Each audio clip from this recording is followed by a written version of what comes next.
Chapter 8:11. Ning Xuema had actually heard of her before, but because she didn't take it to heart and didn't specifically inquire about her, there wasn't much information about her. She only heard that after she was conferred the title of princess by the empress, she was often bullied by the real princess. The empress was very righteous and often punished her own daughter to vent her anger for her adopted daughter. In the end, she even expelled the real princess's biological daughter from the palace. It was said that after the real princess was expelled from the palace, she couldn't think straight and jumped into the river to commit suicide. At that time, she just casually listened and didn't pay attention to it. But now that she saw Feng Jessen's face, she suddenly felt a little sad for the real princess. Needless to say, after Feng Jessen entered the palace, she often used the weak to bully the strong to harm the real princess. In the end, she simply forced the real princess out of the palace and got rid of the thorn in her side. This Feng Jessen was indeed a genius, but with this kind of character, Ning Xuema smiled and looked at her meaningfully. "Don't worry, I won't be in the same sect as you. I'll be ashamed to be in the same sect as you." She turned and looked at the iron chain and smiled. "Since we're already here, I'll pass this first." Xuema made a gesture to Kirin. Kirin understood and immediately opened its mouth to spit out a stream of water. That stream of water directly froze into ice when it hit the iron chain, forming an ice chain. Everyone was a little confused. When they went up, they were afraid that the chain would be too slippery, so they specially wore shoes with concave and convex patterns. But Ning Xuema directly asked her pet to turn the iron chain into an ice chain. Could they still walk? Before they finished thinking, they saw Ning Xuema had already started to spin on the spot. After 100 rounds, she jumped up and landed on the ice chain. She then spread out her arms and her whole body was like a butterfly fluttering in the wind, sliding to the opposite side at lightning speed. Everyone's mouth formed an "oh." Just now, when the intern disciples were crossing this chain, most of them walked over cautiously. A few of them who had high skills ran over. And Ning Xuema was the first one to directly slide over like this. Her red clothes were fluttering in the wind. Red clothes, black hair and graceful sliding posture made her look like a flaming butterfly dancing on the iron chain, full of a kind of tension beauty. To make these people speechless, Ning Xuema had to use her absolute advantage to shock them. So at this time she also used all her skills. When she glided, she used a kind of figure skating footwork. Her posture was so beautiful that it made everyone's eyes to pop. She even did a backflip midway, eliciting screams from the girls who were already nervous. But before they could stop screaming, she landed lightly on the swaying ice chains and continued to run as fast as lightning. A trace of ruthlessness flashed in Feng Jessen's eyes. She quietly moved to the side of the iron chain and twisted her finger in her sleeve. A watermelon-sized watermelon, S's a watermelon teat. Seeing that Ning Xuema's feet were about to hit that stone, she suddenly did a front flip and flew up again. When she flipped and landed, she didn't know if it was intentional or not, but she kicked that stone. Whoosh! That stone was like a whistling meteor shooting straight toward Feng Jessen. Feng Jessen was originally satisfied and waiting to see Ning Xuema make a fool of herself. She never thought that she would do this. Seeing that the stone was moving so fast, it was difficult for her to dodge it in a graceful manner. Chapter 8:12. In a hurry, Feng Jessen's body suddenly leaned back, and with an iron plank bridge she dodged the whistling stone. But she didn't guard against a sharp stone at the place where she leaned back. Puff! The back of her head was in close contact with the sharp stone. She hit it hard and didn't practice the iron head technique. Therefore she was in pain. Helian Xiao saw that she was playing tricks again and was furious. He was about to punish her, but he didn't expect that she had already received her retribution. He couldn't help but laugh. Harming others and harming yourself. Retribution. Feng Jessen saw stars in front of her eyes. After flying for a long time, she came back to her senses and jumped up from the ground. There was a big bruise on the back of her head, almost bursting out of her hair. Her hair was messy and her clothes were scattered. She was in a sorry state. She was ashamed and angry. She couldn't help but look at Feng Lianyi, brother Feng Ning. Miss Ning definitely did it on purpose. She plotted against me. Feng Lianyi glanced at her coldly as if he just recognized her today. His voice was slightly cold. You plotted against her first. Did she think he was blind and didn't see her little movements? Feng Jessen murmured. Senior brother Feng, you said that when teammates pass we can use extreme methods. We can work together and plot against each other. So you were plotted against by her. What's there to complain about? Feng Lianyi's voice was even colder. Feng Jessen. She was speechless. While they were talking, Ning Xuema had already glided to the other side. She succeeded. And she succeeded very beautifully. Helian Shao couldn't help but take the lead to applaud Ning Xuema. He laughed. Miss Ning, even if I lose to you in the future, I'll be convinced. His voice spread far and wide. After saying that, he looked at Feng Jiasen with disdain. Feng Jiasen pursed her lips and lowered her eyes. The final outcome hadn't been decided yet. She would work harder. She could do it. A beautiful genius like her could definitely become the ancestor's disciple and become his second direct female disciple. She wanted to turn the tables. She wanted to let these rich kids see that she, a commoner, could also step on them one day. If she could successfully become the ancestor's disciple, she definitely couldn't forgive these two people who made her a fool of herself. Feng Liani could not be let off either. He actually wasn't biased towards a genius like her. She had been pretending to meet and chat with him by chance for the past few days, but it was all in vain. While she was secretly venting her anger, Feng Qianni had already slid to the other end of the iron chain and led Ning Xuema to the other 6 levels. Young people liked to watch the fun. Naturally, they didn't want to miss such a big show like Ning Xuema breaking through the checkpoint alone, so they all followed her. After these disciples left, 2 disciples appeared at the edge of the pool. They pointed their fingers at the pool, and in the blink of an eye, the fierce flood dragon in the pool turned into a big bubble. Inside the bubble were the few interned disciples who had fallen down. When these interned disciples were released, they were still dizzy and disoriented. They didn't know if they were alive or dead. A disciple came forward and patted them on the shoulder, telling them that they had failed the selection and could leave the mountain immediately. After everyone left, a man in white appeared on the platform where Ning Xuema and the others had been standing. Elegant, he was the Sun Moon Sect's chief steward, Yelu Jingyan. He looked at the direction where Ning Xuema and the others had disappeared and concentrated for a moment. He took out a golden sound-transmitting talisman. Chapter 8:13. Yelu Jing, and wanted to pick it up but was hesitant. He paused for a moment and sighed. In the end, he didn't pick it up and put it back into his pocket. Although Miss Ning was injured now, her life wasn't in danger. It wasn't a critical moment, so he didn't want to disturb the ancestor's cultivation.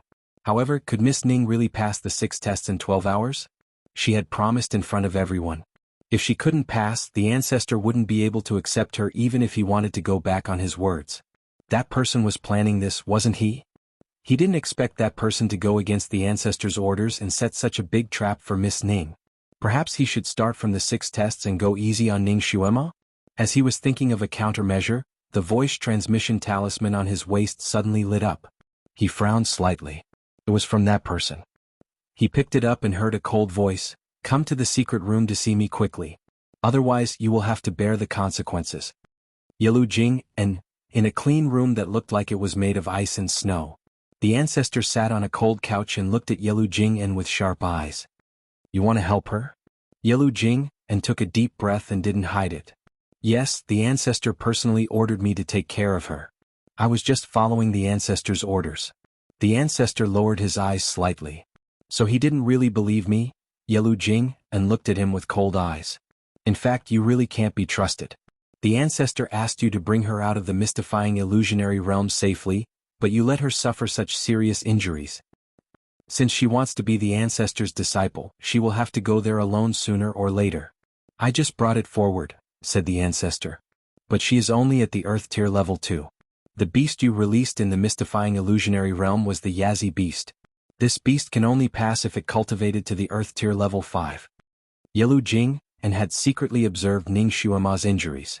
It was the Yazi beast that injured her. Thinking of this, he still had lingering fears. If she was really torn apart by the Yazi beast, how are you going to explain it to the ancestor? "I know what to do." The ancestor's voice was cold. Since the ancestor gave her special treatment, she should have special abilities. There was nothing wrong with what I did. I'm also testing her aptitude. "Then what are the results of your investigation?" Yelu Jing, and asked. "Barely." The overlord answered with 4 words. Yelu Jing, and couldn't help but sneer. "You let an Earth stage level 2 girl fight a level 5 beast, and you say she barely passed. This girl is obviously one of a kind." The venerable sovereign didn't say anything. Yelu Jing, and took a deep breath. "Since you think she has passed, why did you give her such a difficult task, making her pass the 6 trials in 12 hours? You clearly know that this is as difficult as ascending to the heavens."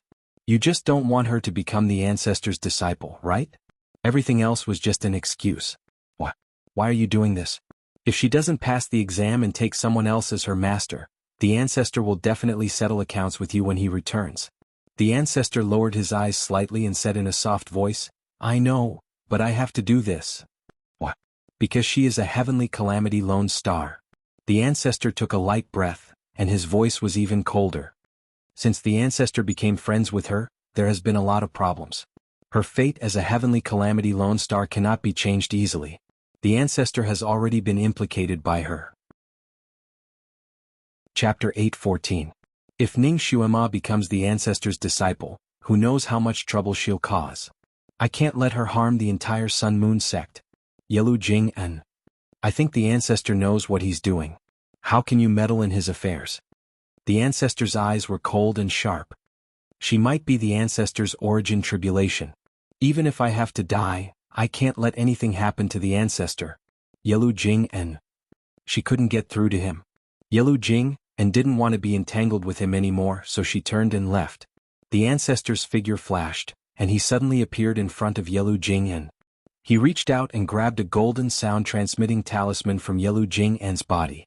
Then he retreated like flowing water and sat down on the white jade praying mat. His movements were too slow to be described as lightning. In the blink of an eye, he had completed the series of actions and sat down as if he hadn't moved at all. Yelu Jing En's expression changed and she abruptly turned back. Why did you steal my sound-transmitting talisman? Give it back. He had stolen the sound-transmitting talisman that Yelu Jing En used to communicate with the ancestor. The ancestor raised his hand, and an ice wall appeared in front of him, blocking Yelu Jing En's movements. His voice was incomparably cold. I'll return it to you in 12 hours.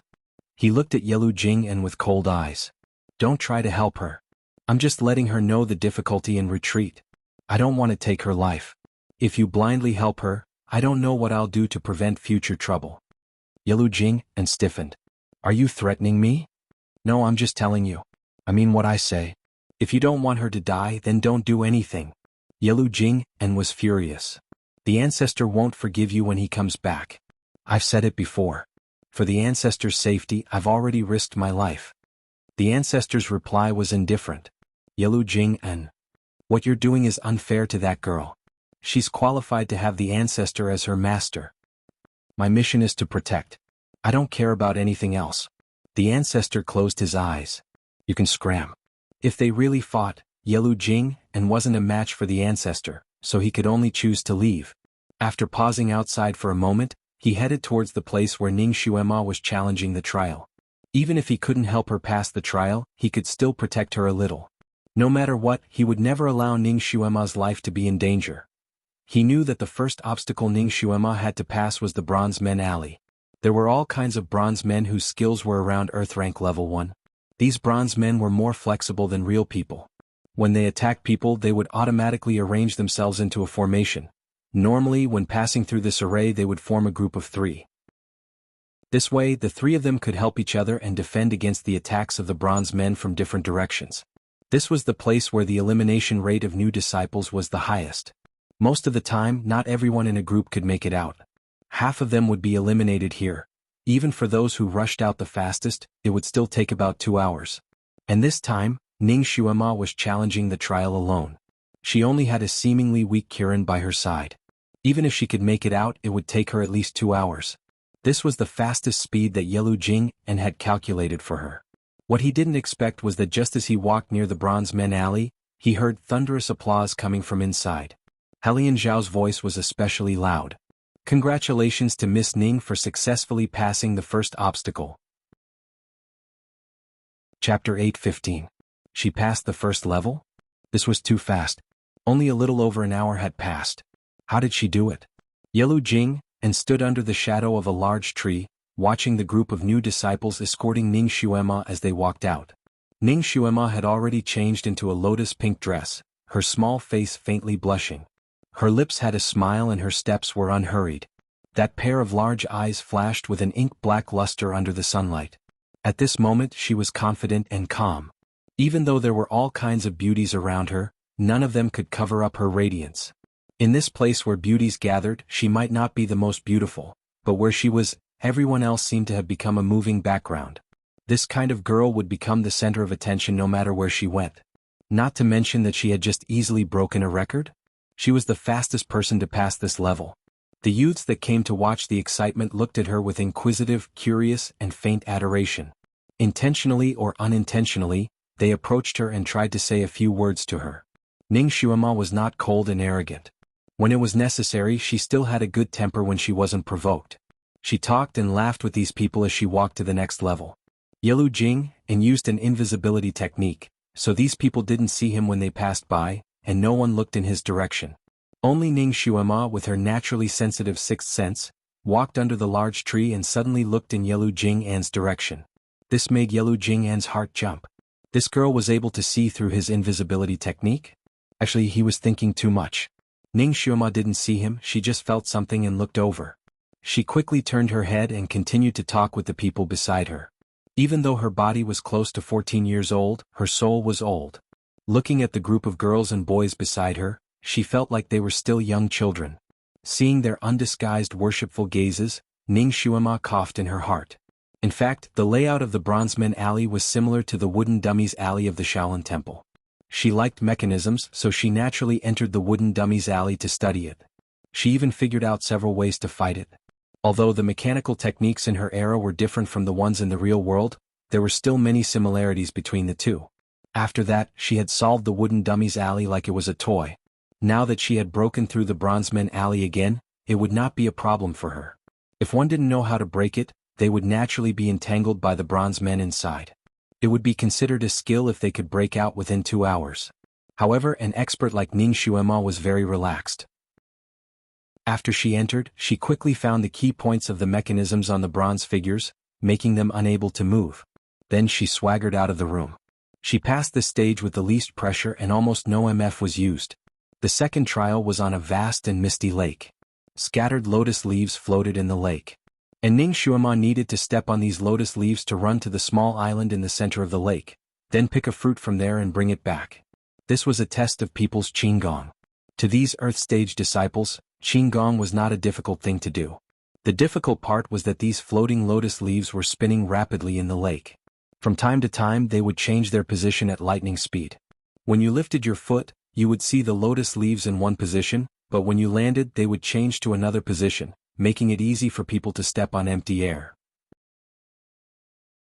Chapter 8:16. And this round trip wasn't short at all, it was a full 30 miles. This round trip didn't only test one's lightness skill, it also tested one's judgment, eyesight, and endurance. Not a single one of these could be missing. In this place one was allowed to fall into the water twice. Those who fell into the water more than twice or exceeded the set time limit would be eliminated. The best record in this round was Feng Jessen. Not only did she not fall into the water once, the time she used was also the shortest. She used half an hour, which was also 1 hour. And Helian Xiao fell behind by 1 point to become the second place. After Feng Jessen came here, she thought of the glory she created and couldn't help but smile. I only used half an hour to run here. This is the fastest. No one has ever broken this record. I wonder how long Miss Ning will take to run here? Ning Xuema stood by the lake and observed the changing pattern of the lotus leaves. When she heard her words, she didn't even turn her head and said, "Wait for me to burst your chrysanthemum." Feng Jessen. Although she didn't understand what Ning Xuema meant, she knew it wasn't something good. She was so angry that she secretly clenched her fist. She hoped that Ning Xuema could fall into the water a few times. Ning Xuema looked at the vast lake and rejoiced in her heart. She was lucky to have overcome her hydrophobia. Otherwise, she wouldn't be able to pass this round. Feng Jessen smiled coldly at the side. If you can go back and forth once in half an hour and break my record, I'll call you Grandma. Ning Xuema finally glanced at her. Suddenly she lightly smiled. Do you want to compete with me here? Feng Jessen was stunned. I've already passed this round. Ning Xuema smiled leisurely. It's just a competition with me. Could it be that you're so tired that you don't have any strength? I've passed one more round than you. If you want to say that I'm tired, I'm more tired than you. Of course, if you don't have the guts, then forget it. I can do it myself. Feng Jessen's eyes turned. I can compete with you, but there needs to be a prize. What prize? Tell me. Ning Xuema folded her arms, looking like she was listening. Feng Jessen snorted and said, If you lose to me, you will automatically give up on the other 4 trials and give up the idea of worshipping Dizun as your master. Ning Xuema agreed readily, sure. However, if you lose you will also give up the right to take Dizun as your master. Feng Jiesin paused for a moment, and a light flashed in her eyes. Alright. That's it. This was her strong point. She had run once, so she knew the movement pattern of these lotus leaves. She would have a great advantage if she ran a second time. She didn't believe that she would lose to Ning Xuema. If he could use this method to eliminate Ning Xuema without shedding a drop of blood, it would not be a bad idea. The stakes were a little high. Everyone looked at each other. They had seen Feng Jiesin's performance here, so naturally they didn't think highly of Ning Xuema. Helian Xiao couldn't help but say, Xuema, this isn't fair. You're already injured and you've just passed 2 trials in a row. Your body is already tired.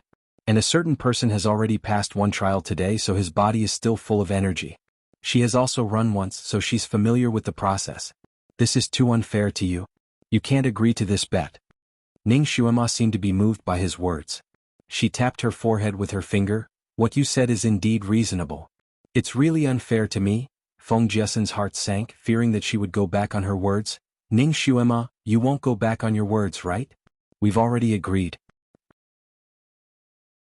Chapter 8:17. Ning Xuema glanced at her. It's just a verbal promise. It only counts if Brother Feng is the witness. Feng Liani was actually not optimistic about Ning Xuema's chances in this test. He still hoped that Ning Xuema could challenge other tests and not stop here. So he immediately nodded. The bet hasn't been established yet, so it doesn't count. Feng Jiesin was anxious. Ning Xuema, what's the point of going back on your words like this? Don't tell me you're afraid of me?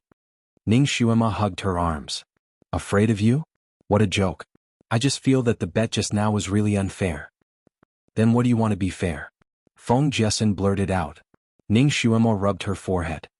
Change the bet a little and I might play with you. Change how? Ning Xuema glanced at her again and said word by word, since we're going to bet, we might as well make it big. What big? The loser will voluntarily withdraw from the Sun Moon sect's disciple selection. Immediately leave the Sun Moon sect. Ning Xuema stated her condition. She really didn't like this little white lotus and didn't want to see such a person stay in the Sun Moon sect. However, her talent was so high. Even if she couldn't become the disciple of an ancestor, she could still become the disciple of an elder of the Sun Moon sect. At that time they would have to see each other frequently. So she might as well take this opportunity to drive her out. Feng Jiesin. Her expression changed slightly. This bet was really too big for her. Her goal was to become the disciple of an ancestor. Even if she was the worst, she could still become the disciple of Yelu Jing'an. If she agreed to Ning Xuema's bet and lost, she wouldn't even have the chance to become a disciple of the Sun Moon sect. While she was pondering, Ning Xuema had already started preparing to run. If you don't say anything, then it means you don't want to bet. Then I'll pass this test myself. She was scared? She actually couldn't win against her. So she took the chance to withdraw the bet. She couldn't fall for her trick. What's more, he was the best at this. Winning against her was almost certain. If she missed this opportunity, she wouldn't be able to chase this lass away again. Feng Jiesin's mind was filled with countless thoughts in a split second. She steeled her heart and clenched her fists in her sleeves as she declared in a clear voice, I'll take the bet. She was willing to risk everything in order to become the ancestor's disciple. Ning Xuema smiled and sighed. I didn't think you'd really gamble. Silly child, you'll regret it. Her gaze fell on Feng Liani. Brother Feng, can you bear witness for us? The stakes were unprecedentedly high, and Feng Liani couldn't make up his mind. Feng Jiesin was a top-notch talent. The protectors and elders of the Sun Moon sect had already taken notice of her. It was unknown how many people wanted to snatch her to join their own sect. It would be too much of a pity if such a talent was lost to the Sun Moon sect just because of a bet. As for Ning Xuema, although her psychokinesis was a little weak, her other abilities were all top-notch. She was also an extremely rare talent, and the Sun Moon sect didn't want to lose her. But with this bet, they would definitely lose one of them. He was only a guide disciple, so he couldn't make such a big decision. So he coughed. Both of you are top-notch talents, so why make such a big bet just because of a momentary dispute? Just as he was about to deny their bet, a faint voice suddenly sounded. This elder can bear witness for you. That voice was clear and gentle, but it also carried a hint of sharpness. Chapter 8:18. Everyone stared blankly and looked in the direction of the voice. A white-clothed man appeared under a big tree. Feng Liani immediately rushed forward to pay his respects. Master. The person who came was the Sun Moon Sect's general manager, the one with the actual power, Yelu Jingyan. Once he appeared, everyone present bowed down. The eyes of those young men and women flashed with light. Yelu Jing, and was also a legendary figure, a great god revered by all. These people had heard of him for a long time, so they were naturally excited to see him. Yelu Jing, and waved his hand and a faint silver light flashed. No one could continue to bow. You are all not official disciples of the Sun Moon Sect, no need to be polite. His gaze swept around again and the corner of his mouth hooked up. I say it's not good for you to be invisible, right? Come out. No one knew who he was talking about and subconsciously looked around.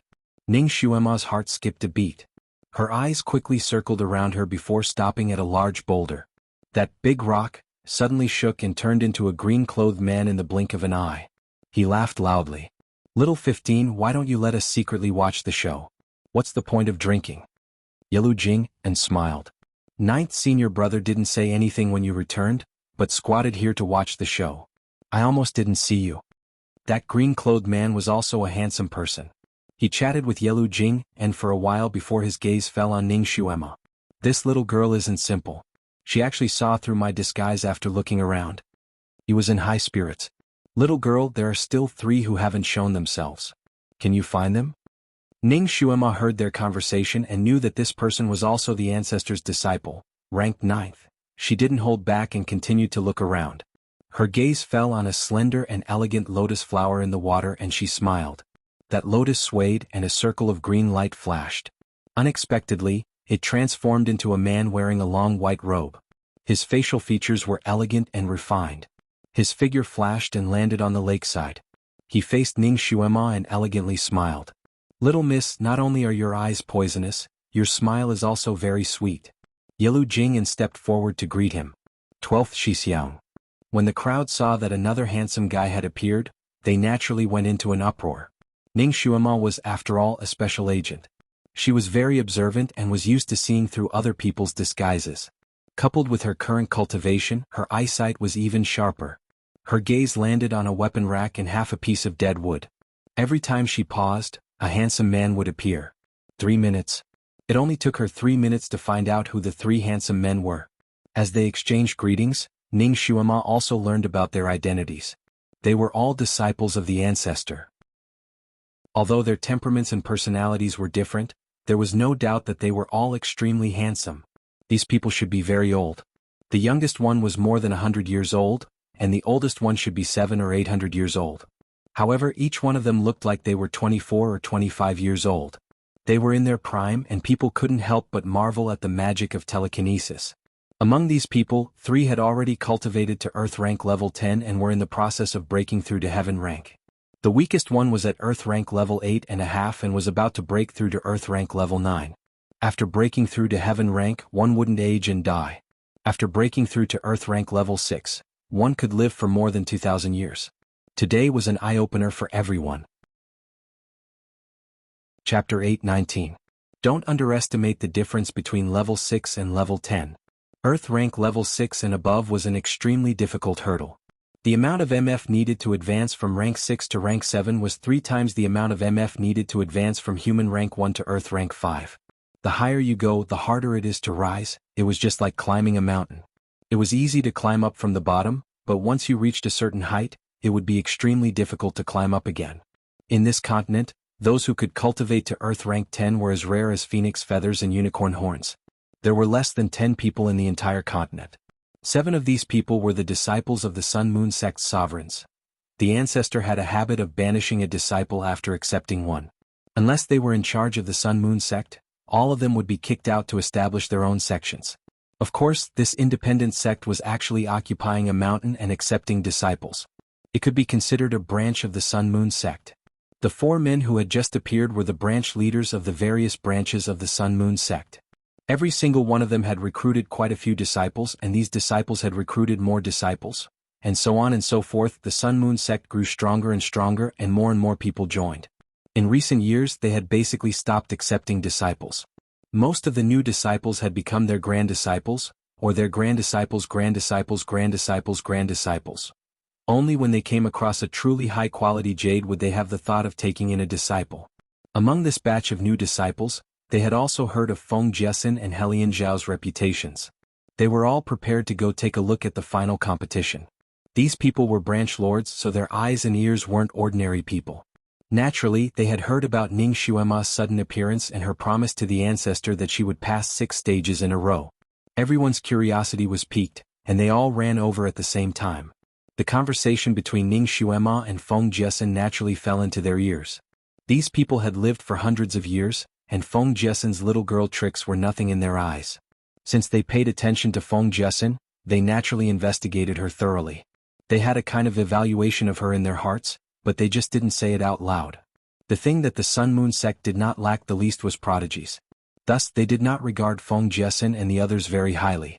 What they were really interested in was Ning Xuema, a dark horse who had appeared out of nowhere. For someone who used to be trash to reach Earth rank level 2 in just a few months, this was already a legend. Not to mention the fact that she had a cute Kirin by her side.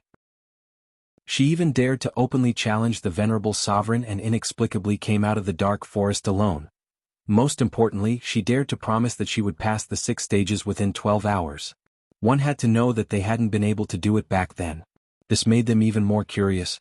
On the surface they looked calm and collected, but in reality, they had already glanced at Ning Xuema countless times. They were just short of getting a radar and giving her a full-body scan. After Ning Xuema broke through the first trial, they felt that she wasn't simple at all. When Ning Xuema quickly saw through her disguise, their curiosity towards her simply rose to the peak. Originally they wanted to stay invisible and take a look before returning home. But now they were no longer in a hurry. They wanted to follow them throughout the entire process. He wanted to witness it with his own eyes. With these god-level characters here, Feng Liani naturally didn't need to make the decision. Yilu Jing and looked at his senior brothers and discussed with them, "These 2 young ladies have made a bet, and this little brother wants to be a witness. Senior brothers, do you want to be a witness as well?" The 4 looked at Ning Xuema then looked at Feng Jiesin. They actually agreed quite readily, "Okay." Chapter 820. With several masters as witnesses, Feng Jiesin didn't have the guts to back out even if she wanted to. She couldn't help but look at Ning Xuema. Ning Xuema smiled gently at her. "Little girl, try your best." Feng Jiesin was stiff and refused to be outdone. "You too." With 5 masters as witnesses and a bet that would decide a person's fate, everyone's blood began to boil. Everyone opened their eyes wide, waiting for the peak battle. Feng Liani said, "Start." 2 figures, one red and one white, fell into the lake at the same time. Everyone knew that since Ning Xuema dared to make this bet with Feng Jiesin, she must have some skills. But they didn't expect her skills to be a super thunderbolt. She could simply defeat all the monsters. Her figure was like lightning, passing by those floating lotus leaves in the lake. Her clothes fluttered in the wind, like a flaming flower shooting out. Although there was no mechanism under the floating lotus leaves in the lake, people would still stagger and stop if they didn't tap on it.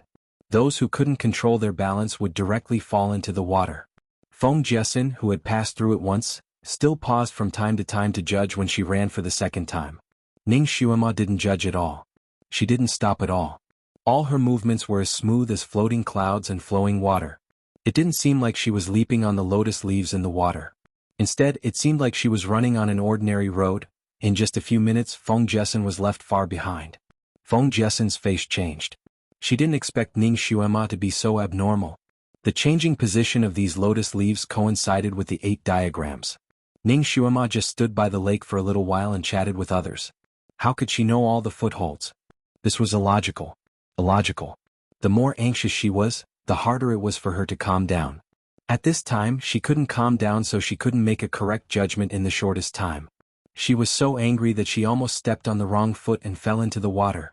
When Feng Jiesin's body swayed, she suddenly felt that there was wind under her feet. Then she rushed forward like a whirlwind. His speed was twice as fast as before. Everyone on the shore was watching. Originally, their attention was focused on Ning Xuema's graceful and agile movements. When they noticed Feng Jiesin, she had almost caught up with Ning Xuema. Because the distance was too far, the crowd couldn't see her real footwork clearly. They could only see that her body seemed to be blown forward by the wind, and her feet almost didn't touch the ground. I didn't expect Feng Jiesin to have such superb martial arts. This scene was also beyond everyone's expectations. Everyone was both surprised and curious. Especially those who had seen her pass the test the first time, they were even more surprised. The first time she did it, there was a slight pause. What was going on this time? Did he perform better than usual? The lotus leaves in the lake changed according to the order of the 8 trigrams. Ning Xuema was very familiar with the 8 trigrams, so when she crossed the stage she would not make a mistake even if she closed her eyes. Coupled with her expeditious steps, her speed was even faster. When she was running, she naturally felt Feng Jiesen's sudden increase in speed. She was a little surprised in her heart. Ning Xuema inwardly took a deep breath. She increased her pace once again. Just a moment ago she was still leisurely, but now she was going all out. Her speed suddenly doubled. On the surface of the water, only 2 figures could be seen running further and further away. In a moment there were only 2 small black dots left. Awesome. Awesome. Chapter 8:21. With their speed, it would only take them a quarter of an hour to finish the journey. It would be a new record. Both of them chased on the water surface, and Ning Xuema was always a few feet ahead of Feng Jiesen.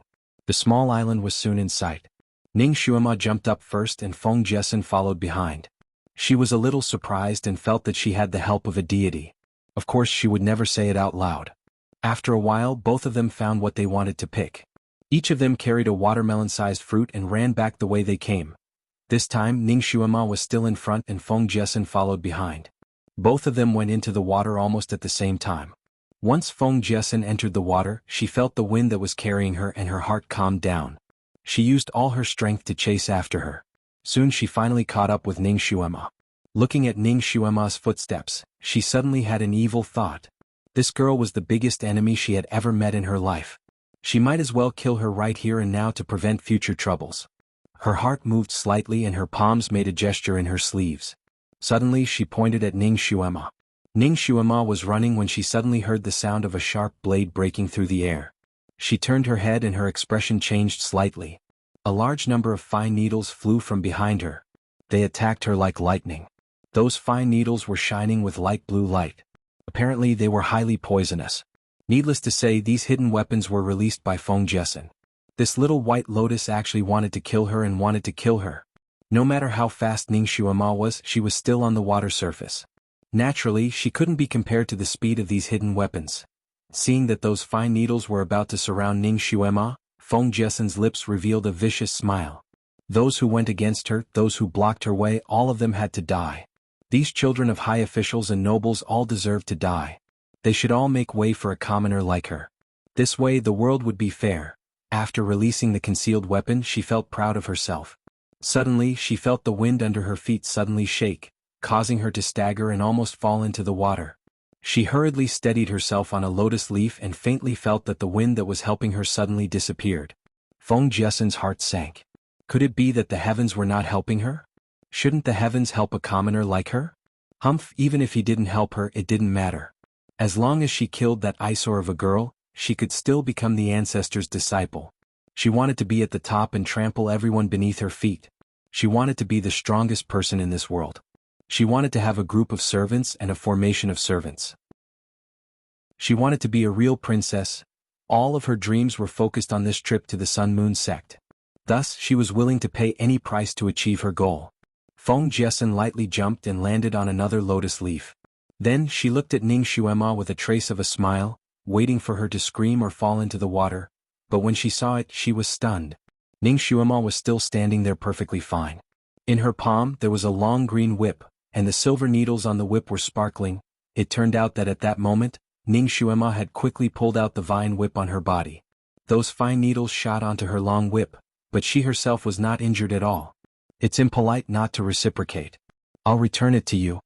Ning Xuema sneered. With a shake of her long whip, the fine needles on the whip shot back like lightning. The speed was twice as fast as the ones Feng Jiesen shot at her just now. Feng Jiesen was so frightened that her expression changed greatly. Those needles were hers, so she naturally knew the poison on them. Once they touched blood, they would kill. Once they were hit, there would be no chance of rescue. Chapter 8:22. At this time, Feng Jiesen couldn't care about anything else. She suddenly bent down and those fine needles brushed past her scalp. She managed to dodge the hidden weapon, but she was on the surface of the water after all. The soft lotus leaves under her feet could not withstand her weight at all. She plunged into the water with a splash. By the time she came out of the water, dripping wet, Ning Xuema had already run far away. Feng Jessen's face was ashen. Her mind was blank, defeated. She was defeated. She suddenly punched the surface of the water. Suddenly, a gust of cold wind blew past her, causing her to shiver. Then, her body seemed to be pulled into the air and she was directly pulled to the surface of the water. Then, the gust of wind carried her forward at a rapid speed. Aha, God was helping her. God was really helping her. Feng Jessen's body was swayed by the wind, but she almost laughed out loud. This time her speed was much faster than before. She chased after Ning Xuema like lightning. Ning Xuema, on the other hand, wasn't so relaxed. While she was running, her legs suddenly tightened as if they were tied together and she couldn't take another step. The soft lotus leaves couldn't bear her weight and she inexplicably fell into the water. Her legs were bound by an invisible force. That inexplicable force was like ice threads, so cold that her legs were numb. Obviously, someone had plotted against her. She was after all an intelligent person. Originally, she was puzzled by Feng Jessen's sudden increase in speed. Now that she was plotted against by this inexplicable force, she instantly understood. That imposter Di Zun. He didn't want her to win, so he helped Feng Jessen and plotted against her. At this time, she naturally didn't have time to curse. The force that bound her should be the water threads, and her secondary psychokinesis was fire psychokinesis. She immediately used her fire psychokinesis to attack her legs. After a moment, the inexplicable force that bound her finally disappeared. She immediately jumped up from the water and landed on the lotus leaves. Just at this time, Feng Jessen flew past her. When she saw Ning Xuema coming out of the water, she conjured a piece of soil and threw it at Ning Xuema's feet, trying to trip her into the water again. Damn it, did they really think she was a sick cat just because she didn't show her might? A sharp light flashed in Ning Xuema's eyes. The long whip flew close to the surface of the water and wrapped around Feng Jessen's ankle, pulling her into the water again. At the same time, Ning Xuema's feet were once again bound by an unknown ice thread, and she was also pulled into the water. Ning Xuema was furious. This time it was much faster for her to remove the bindings. Soon, she surfaced on the surface of the water and looked around. She was naturally sensitive to invisible people. Even if she couldn't see where the invisible person was, she could still find them with her sixth sense. She suddenly lashed out with her whip at a lotus leaf. Bastard who schemed against others behind their backs. Despicable. I looked down on you. When her whip was about to hit the lotus leaf, it seemed to be stopped by an invisible force, and the whip fell down halfway. Coincidentally, Feng Jessen had just popped her head out when Ning Xuema's whip landed on her face. It made her scream. She jumped out of the water wet. Ning Xuema, you plotted against me. Ning Xuema also floated on the lotus leaf and sneered, you plotted against me first. She didn't want to be entangled with Feng Jessen, so she took the lead to run forward. As she ran, she scolded, invisible villain. Bastard who doesn't dare to show up in the open. Chapter 823. You only deserve to do these dirty things behind my back. Aren't you afraid of being laughed at? I looked down on you 100 times. Ning Xuema's voice was loud and clear. Her ability to do two things at once was not bad, and she didn't need to hold her breath when running with her psychokinesis. So while she was scolding happily, her running speed was not slow at all. She gradually approached the destination. Feng Jessen didn't know who Ning Xuema was scolding, but she didn't want to think about it at this time. She was also running with all her might. Because she was not far from the shore, she didn't need to stop and think about the rest of the journey. After all, her psychokinesis was much higher than Ning Xuema, and she was slightly ahead, so the two of them were running neck and neck at the end of the journey. Feng Jessen finally fell behind by a little bit. When there was only 3 feet left, Feng Jessen suddenly felt a force behind her that suddenly hit her. Her body flew straight up and fell to the shore. At the same time, Ning Xuema also jumped up and landed on the shore. Both of their feet stepped on the shore at the same time. Not a second later. But Ning Xuema landed on the ground, so there was no dust when she landed. Feng Jessen staggered after landing and directly lay on a big rock by the shore. Her forehead broke a layer of oily skin and blood oozed out. A draw. It was actually a draw. And it took less than a quarter of an hour to break the record again. Although Ning Xuema fell into the water twice, her godlike speed won her extra points. She could be considered to have successfully passed this trial. And everyone could see that Ning Xuema fell into the water in a strange way. Obviously she was plotted against. Most people couldn't see the invisible person, so they thought that the culprit who caused Ning Xuema to fall into the water was Feng Jiesin. Although she and Ning Xuema had a draw, people's impression of her was getting worse and worse. After she came to the shore, those companions who liked to surround her all stayed far away from her. No one even came to ask about her well-being. Almost everyone surrounded Ning Xuema and congratulated her. Ning Xuema's gaze fell on a certain spot in the water, and she pointed her pinky in that direction. Yilu Jing and his 4 fellow apprentice brothers also looked in that direction, a complicated light flashing in their eyes. The mind power of Di Zun's substitute was naturally very high. Although it was not as high as his master's, it had already broken through Earth rank level 10 and was already at Heaven rank level 1. In other words, he had already become an immortal. No one here was a match for him. When he was invisible, Yilu Jing and the others couldn't really see him, but after all, their cultivation was profound, and their perception was still very sharp, so they vaguely knew that person was in that direction. Others might not be able to see Feng Jiaxian's abnormality, but Yilu Jing and the others could. Yilu Jing was still okay. He knew half of the inside story. The other 4 people didn't know about this. They didn't expect that this person would secretly help Feng Jiesin to deal with Ning Xuema. They were puzzled for a moment. This person had always been loyal to the ancestor and had never had any second thoughts. He would always complete the tasks assigned to him by the ancestor with flying colors. Most of the time, he was almost the ancestor's spokesperson. His fellow apprentice brothers were also very respectful to him. Why would such a person use such a despicable method to deal with Ning Xuema? This was really against his godhead. The ancestor who was standing on top of a lotus flower had a slightly green face. Although Ning Xuema's attack didn't hit him, he felt as if he had been whipped several times. Chapter 824. Ever since he was born he had never been scolded like this. Yet he couldn't make a sound. Ancestor naturally didn't want to help Ning Xuema, he just wanted to use this matter to force her to leave. But he didn't expect that, even after he personally made a move, he still couldn't win against that scoundrel girl. Instead she found out and scolded him. When Yilu Jing and the others looked over, although he knew they couldn't see him, he still felt somewhat uncomfortable. He was also somewhat puzzled. It was fine if Yilu Jing and the others could sense him, but how could a weak girl like Ning Xuema see him? Logically speaking, it was impossible. Could it be that he hadn't used this skill for many years and it had deteriorated? But looking at the other disciples present, they clearly didn't sense him. His gaze was fixated on Ning Xuema's body. Too many strange things had happened to her, making him unable to fathom what was going on. There must be a demon when things were abnormal. He had to guard against this little girl even more. This kind of person definitely couldn't stay by the ancestor's side.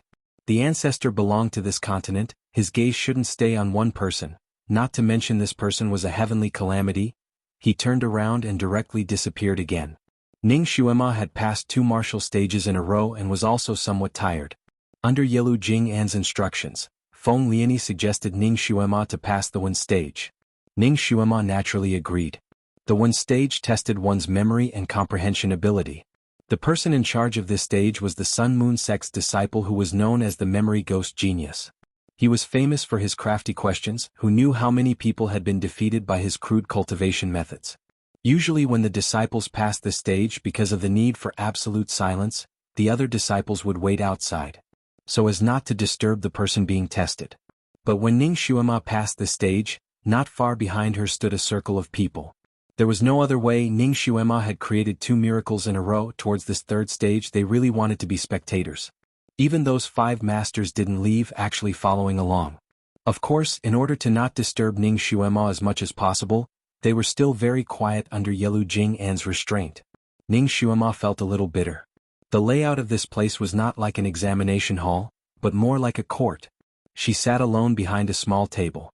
Opposite her was an old judge, and not far behind her was a group of listeners. Although everyone was quietly playing the role of handsome men and beautiful women, all eyes were on her. She was the focal point. Ning Xuema rested her chin on her hand and looked at the old man who set the questions. With a wave of his hand, a scroll slowly unfurled in the air. The scroll was densely packed with words. There were at least 400 to 500 words written on it. When Yilu Jing saw those words, his heart jumped. He couldn't help but glare at the old man. He wondered if this old man had been greeted by the ancestor's substitute in advance. The piece of calligraphy he showed was the most obscure and difficult to understand in the Sun Moon sect's secret art. The words and sentences were so difficult that even he felt a headache just looking at them. He didn't expect that he would take out this mental cultivation method to make things difficult for Ning Xuema. What was even worse was that after this piece of calligraphy was opened, it only stayed there for half a minute before it slowly closed again. Those who were slow in reading didn't even finish reading the whole thing. That old examiner's eyes were bright as he stared at Ning Xuema. "Little girl, you have to recite the 300 words of this essay to pass." The people behind all secretly sucked in a breath of cold air. Chapter 825. When the new disciples passed this test, they only needed to recite the first 200 words. Moreover, the words they recited were easy to understand. When the words were opened, they also saw it. Many people who achieved good results here silently recited it in their hearts after reading the words. They found that they couldn't recite 100 words. The disciple who was called a memory prodigy also quietly recited it. He found that he could remember close to 200 words, but couldn't remember anything after that. Now this old man wanted Ning Xuema to recite 300 words. He was clearly deliberately making things difficult for her. It seemed that this Miss Ning was going to fall here. Yelu Jing and stared at the old man and transmitted his voice. "Someone told you to deliberately make things difficult for her?" The old man lowered his eyes and pretended not to hear. Yelu Jing and understood. Only the few of them knew that the ancestor had a substitute. The others didn't know. If the substitute directly used the ancestor's name to instruct the old man would naturally obey unconditionally. This time it was going to be bad. Yelu Jing and couldn't help but look at Ning Xuema and stare blankly. Ning Xuema was actually taking a nap. According to the rules, this instant memory was limited to a quarter of an hour. If one couldn't recite it after a quarter of an hour, it would be considered a failure. Generally speaking, it was better to recite something immediately. The longer the time, the less one could remember and the harder it would be to recite it. Then what was Ning Xuema doing? Could it be that she couldn't recite a single word? Impossible, right? Yelu Jing and had taught Ning Xuema martial arts for a few days. He knew that her memory was actually very strong. It was impossible that she couldn't recite a single word. Then what was she doing? Not only was he puzzled, the old master was also puzzled. He opened his sleepy eyes and stared at Ning Xuema. "You can't recite a single word?" Ning Xuema yawned lazily. "The time limit for this test is a quarter of an hour, right?" "That's right. If you can't recite it in a quarter of an hour, you'll be eliminated." It's not even a quarter of an hour yet. Why are you so anxious?"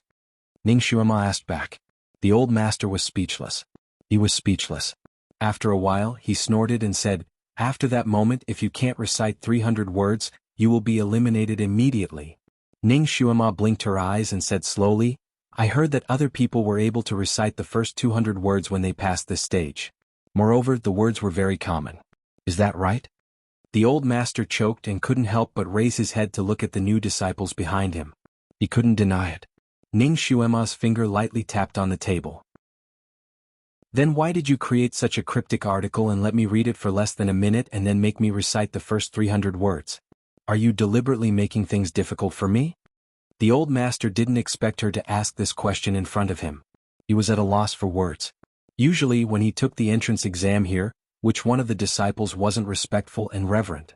They didn't dare to offend him in the slightest, and they didn't even dare to say a single word against him. Who would have thought that the little girl in front of him would be so blunt and embarrass him? This was the first time he had experienced such embarrassment, so he was a little angry. He sneered and said, "I have the final say here. If you can recite it, then do it quickly. If you can't, then get out." "Tsk, you're angry out of embarrassment?" Ning Xuema smiled. Suddenly, her face turned serious. "Since you're an examiner, you should be impartial and upright. Treat all the candidates equally. You shouldn't be playing favoritism and deliberately making things difficult for a certain student." Chapter 826. How are you fit to be an examiner like this? How can you select a truly good disciple for the Sun Moon sect? If you do as you please and decide the future of these examinees based on your personal preferences, you might let a few mediocre people pass and reject the true elites. Ning Xuema spoke harshly, her words causing the old master's face to turn pale. He had always done things fairly, but this time the ancestor had personally instructed him, he couldn't go against it. Moreover, he couldn't mention the ancestor. This was the first time he had done something like this, and it was done in front of everyone's eyes. He didn't expect the little girl in front of him to have such a sharp tongue. This interrogation simply caused him to lose face all the way back to his grandmother's house. He couldn't help but look at Yelu Jing'an.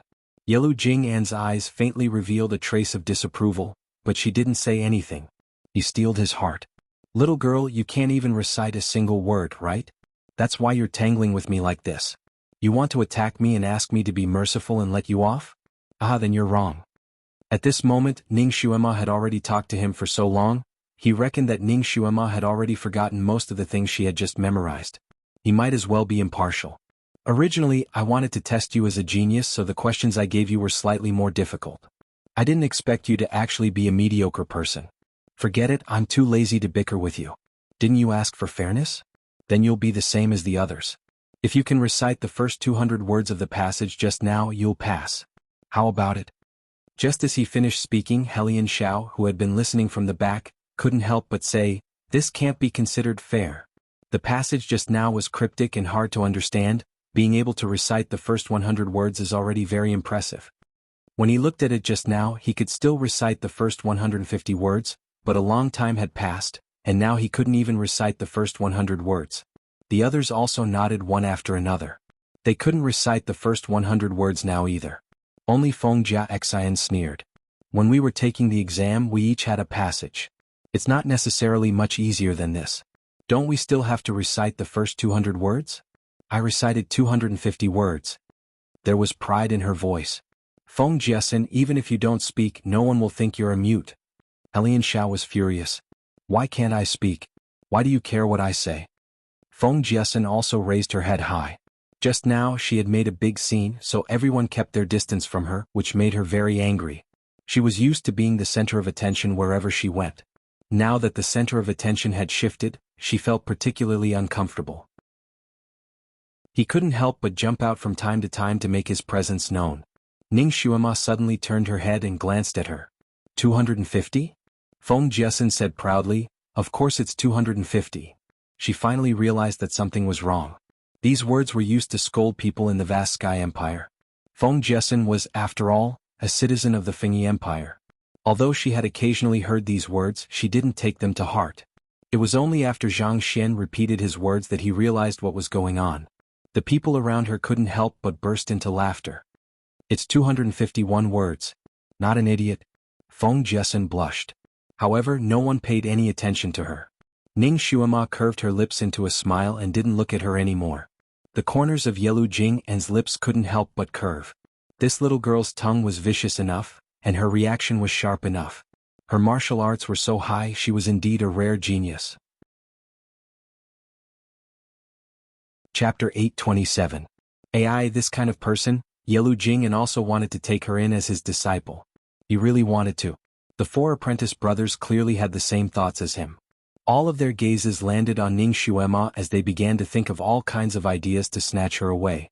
It must be known that in this world, a good master was hard to find, but a true genius disciple was also hard to find. They had seen many smart children, but this was the first time they met someone like Ning Xuema, so they naturally didn't want to let her go. A good exam turned out like this. The old master was very unhappy. He looked at the hourglass beside him and sneered, "The time is almost up. Since you can't recite it, then don't blame this old man for being impolite. Heavenly Cycle Tao." Ning Xuema suddenly opened her mouth to recite. Her speed was fast and hard to say, but it was very clear, ringing in everyone's ears. That 500-word passage, she recited it without missing a single word. In a minute, she finished reciting the entire passage, and the hourglass had just reached the time. She had simply memorized it on the dot. Shock. It was the expression of everyone behind her. Stupefied. It was the old master's expression. He stared blankly for a moment and even reopened the passage to read it again, but he still couldn't find a single mistake in Ning Xuema's recitation. She had recited the entire passage. And not the 300 words he had set. No, she must have recited this passage before. It doesn't count, it doesn't count. Feng Jiaxang couldn't help but scream. Everyone actually had this thought, feeling that Ning Xuema must have recited this passage before, otherwise she wouldn't be able to recite it so well. Yelu Jing'an also couldn't help but look at Ning Xuema, then glanced at the people around him and said indifferently, No matter if she recited this passage before or not, since she has recited it then? He hadn't even finished the word should count as a pass when Ning Xuema gave a lazy smile. If I say this is the first time I've seen this passage, you won't believe me. How about this, you can make a piece of text on the spot and then let me recite it. How about that? The old master was dumbfounded. When he heard this, he immediately said, "This old man has a mental cultivation method that I just wrote. I haven't shown it to anyone yet. Ning Xuema, if you can read it for a moment and recite it, this old man will be sincerely convinced by you." Ning Xuema's eyelashes curved again and she agreed readily, "Okay." The old master immediately took out the text he had written and hung it in the air for about a minute like before. Then he put it away. "You can recite it now." Ning Xuema tapped her fingers on the table. "If I can still recite it word for word this time, what prize will you give me?" The old master was stunned and said, "If you can recite it all, I'm willing to take you as my master." "Are you serious?" "That's right. Everyone here can bear witness to this. As long as you can recite it, this old man will kneel down and take you as my master." The old master threw caution to the wind. Ning Xuema smiled sweetly and looked at Yelu Jingyin and the other 4 masters. "Everyone is willing to be my witness?" Yelu Jingyin and the others felt that it was inappropriate, but the possibility of it becoming a reality was close to zero, so they naturally nodded. Ning Xuema smiled leisurely. "Then you'll have to prepare your knees. Less nonsense, recite it quickly." The old master was a bit impatient. "Heaven's End has an elephant, but there is a god." Ning Xuema began to recite word by word. Chapter 828. This time, Ning Xuema's recitation speed was not fast. She enunciated each word clearly and each word was like a round jade bead ringing in everyone's ears. After 3 minutes, Ning Xuema's last word fell and the hall fell into a dead silence. A total of 700 words. She recited a total of 700 words. Not a single word was correct. Not a single word was correct. The old master's expression was exaggerated and everyone was well aware of it. The hall was silent for 4 to 5 seconds. Everyone looked at Ning Xuema as if they were looking at a monster. Ning Xuema was not in a hurry. She smiled slightly and looked at the old master, waiting for him to continue. After a moment, the old master took a deep breath and suddenly knelt down in front of Ning Xuema. "Master, I admit defeat wholeheartedly and willingly admit defeat." "Everyone," Ning Xuema smiled slightly and raised her hand to help him up. "Master, you don't have to be like this. Xuema was just joking just now. You don't have to take it to heart. In the future, if Xuema doesn't understand anything, I will ask you for advice." A few polite words removed the old master's awkwardness. The old master had never bowed down to anyone in his life, but at this moment he was full of admiration for Ning Xuema.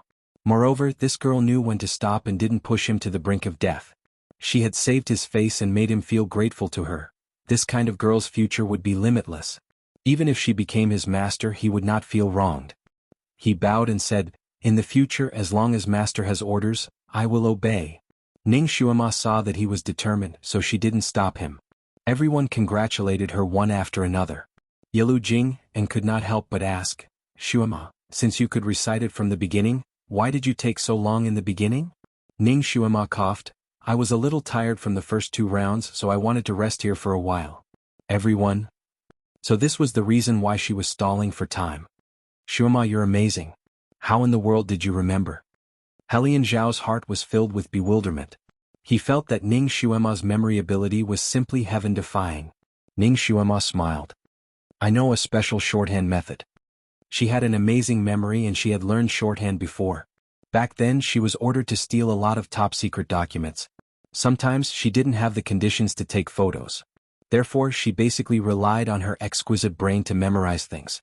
She could quickly recite so many technical terms. The article written by the old teacher here was naturally not difficult for her. "Shorthand? How do I do that?" Helian Xiao was extremely curious. The others naturally had a curious look on their faces as well. Even Yelu Jing and looked at her, his eyes full of inquiry. Ning Xuema smiled. "This is a little complicated. I'll teach you this method when I have time." Almost everyone cheered. One had to know that cultivating martial arts required rote memorization. If they could really learn a method to quickly memorize things, it was naturally something they wished for. These children were also at the time when their thirst for knowledge was the strongest. They crowded around Ning Xuema, chattering as they escorted her to the location of the 4th round. Yilu Jing, In and the other 4 disciples looked at each other. Everyone had made up their minds. If this little girl did not become the ancestor's disciple, even if they had to snatch her, they would personally snatch her to be their disciple. If they could not get this kind of disciple and could only watch as she was lost, then they would be struck by lightning. Chapter 829. The 4th checkpoint was also a martial checkpoint. Ning Xuema didn't find it too strenuous to break through this checkpoint. This was a mechanism array. She was an expert in breaking arrays, so the array couldn't trap her. What delayed her was the endless demonic beasts inside the array. After all, she had broken through several checkpoints in succession. Her physical strength was greatly exhausted, and her body was injured. Therefore, it took her quite a bit of effort to break out of the array. Even so, her result was still impressive. She was faster than the record holder of this checkpoint, Helian Xiao, by a minute. When she came out of the array, she found that there were even more people waiting outside. Many people heard the news and came to watch the fun. Once she appeared, she was greeted with thunderous applause. The 5th checkpoint was a literary checkpoint. It tested a disciple's ability to comprehend the mantras. Because the old master had been abused as an example, the instructor for this checkpoint didn't deliberately make things difficult for her. The questions he gave her were also very standard. Ning Xuema's ability to comprehend words was naturally very strong. Otherwise, when she heard the ancestor recite the mantra, she wouldn't have been able to immediately apply it and put it into action. She answered the middle-aged master's questions fluently. Naturally, she won another round of applause and naturally obtained a very high score. At this moment, more than 8 hours had passed since her bet with the ancestor's substitute. It was already time for dinner. Because she wanted to treat everyone equally and avoid being criticized by others, Ning Xuema ate with the new disciples. The ancestor's 5 direct disciples who usually didn't show up, also entered the kitchen. This really made the odd-job workers who were cooking for these disciples very excited. They also heard that Ning Xuema had broken through 5 checkpoints in succession. Naturally, they were also full of admiration. They especially added a few more pieces of nutritious spiritual meat to Ning Xuema's meal. Because time was tight, everyone didn't want to miss the fun, so they ate very quickly. Its master was so popular, so Kirin was naturally very proud. It also ate a lot. Ning Xuema didn't care much about the 6th checkpoint. Helian Xiao said that the 6th checkpoint wasn't difficult. As long as one's mind was firm, they could basically pass it. The number of people eliminated in this round was the least. It took him less than 2 hours to pass this stage. When Ning Xuema arrived at the entrance of the 6th checkpoint, she was still 3 hours away from the stipulated 12 hours. It couldn't be helped. She passed the first few stages too quickly. Unless she deliberately wanted to rest, she didn't waste a single second. The last disciple who passed the 6th level didn't take more than 3 hours, so Ning Xuema was very confident in passing this level. Of course, the others were also very confident that she would pass this stage. Yilu Jing, and had even prepared a celebratory banquet for her. The entrance to the 6th level was a cave. Everyone brought Ning Xuema to the entrance of the cave and stopped. She was still the only one who could pass this level. Even Kirin was not allowed to enter. Together with the others, it watched as Ning Xuema walked into the cave, then lay down under a big tree to take a nap. Its injuries hadn't healed yet, so it took this opportunity to recuperate. Others might not be able to tell, but it was telepathic with Ning Xuema after all. It could feel that its master was actually very tired, very tired. After all, not only did its master pass these 5 checkpoints, she also went through the dark forest's bewitching array with it. At that time, she used up more than half of her strength, suffered serious injuries and lost so much blood. Chapter 830. Although Ning Xuema's injury had been treated with the elixir, the blood she had lost could not be replenished in a short time. Kirin clearly remembered that when it and its master were rushing out of the dark forest, she had cheered it up. "Little apple, we have to sleep after we get out. In order to have a good night's sleep, let's go." She and Kirin did not expect that they would encounter such a situation after they came out. She was forced to take on the challenge of passing 6 levels in a row. Until now, she had not even had a good rest. Its master seemed to be indifferent to everything, but in fact she was very strong. No matter how tired she was, she could act as if nothing had happened. 15 minutes passed, 30 minutes passed, and then an hour passed, but there was still no movement inside. Time went by minute, and finally 2 hours passed. There was still no movement in the cave. The dark hole seemed to have swallowed all the people, including their bones. There were many people waiting outside the cave, and almost everyone was looking at each other. According to the girl's ability, she should be able to get out easily. She should not waste so much time. Could she have an accident in the cave? Kiran could not wait any longer. Because Ning Xuema had previously instructed him not to use telepathy to disturb her when she was breaking through the trials, so as to avoid distracting her, he obediently waited outside and didn't dare to use telepathy to ask her. It was getting closer and closer to the end time, but Ning Xuema still did not want to come out. Kiran finally tried to contact her with telepathy, "Master, master." There was no response. Kiran was a little panicked. It tried to sense Ning Xuema's condition. Could sense her state of mind. Strangely, her state of mind seemed to be a little strange. She seemed to be sad and sad. Kiran tried to call her again and again, but there was no response. Kiran was dumbfounded. What was going on? It was sure that its master was not in danger, but why was she not responding? Why did she not come out? It looked at the hourglass next to it. There was still 15 minutes to the end of the time. If its master did not come out, it was afraid that all its efforts would be in vain. At this time it was already the second night watch. The people waiting outside began to whisper to each other and discuss. Some were worried, some were surprised, and of course there were also those who were here to watch the show. He wished that Ning Xuema would never come out again. For example, Feng Jiesin, because her companions who had originally surrounded her, had completely neglected her in the past few hours. At this moment, Feng Jiesin felt that it was very much to her liking. She couldn't help but chuckle. It seems that girl is just as us. It was just a coincidence that I passed those stages. No one answered her, and the few companions who used to flatter her also kept their mouths shut. Feng Jiesin was a little embarrassed. She looked at the hourglass and then looked at the Kiran. Her heart moved. "Hey Kiran, your master might have fainted inside and is waiting for someone to save her. Why don't you go in and take a look?" Kiran was indeed flustered. Hearing her words, it was somewhat moved. It was about to move when Yelu Jing, and said in a low voice, "Don't act rashly. She must be the one to pass this trial. Once you go in, even if you don't help her, it means that she has lost." Kiran was shocked. Of course, it understood what it meant to lose. It immediately stopped and glared at Feng Jiesin. Chapter 831. Feng Jiesin still wanted to instigate, but Yelu Jing and coldly glanced at her. This glance made Feng Jiesin's heart turn cold, and she didn't dare to cause trouble again. Kiran didn't dare to go in, and could only secretly use telepathy to call out to its master. "Master, master, quickly come out.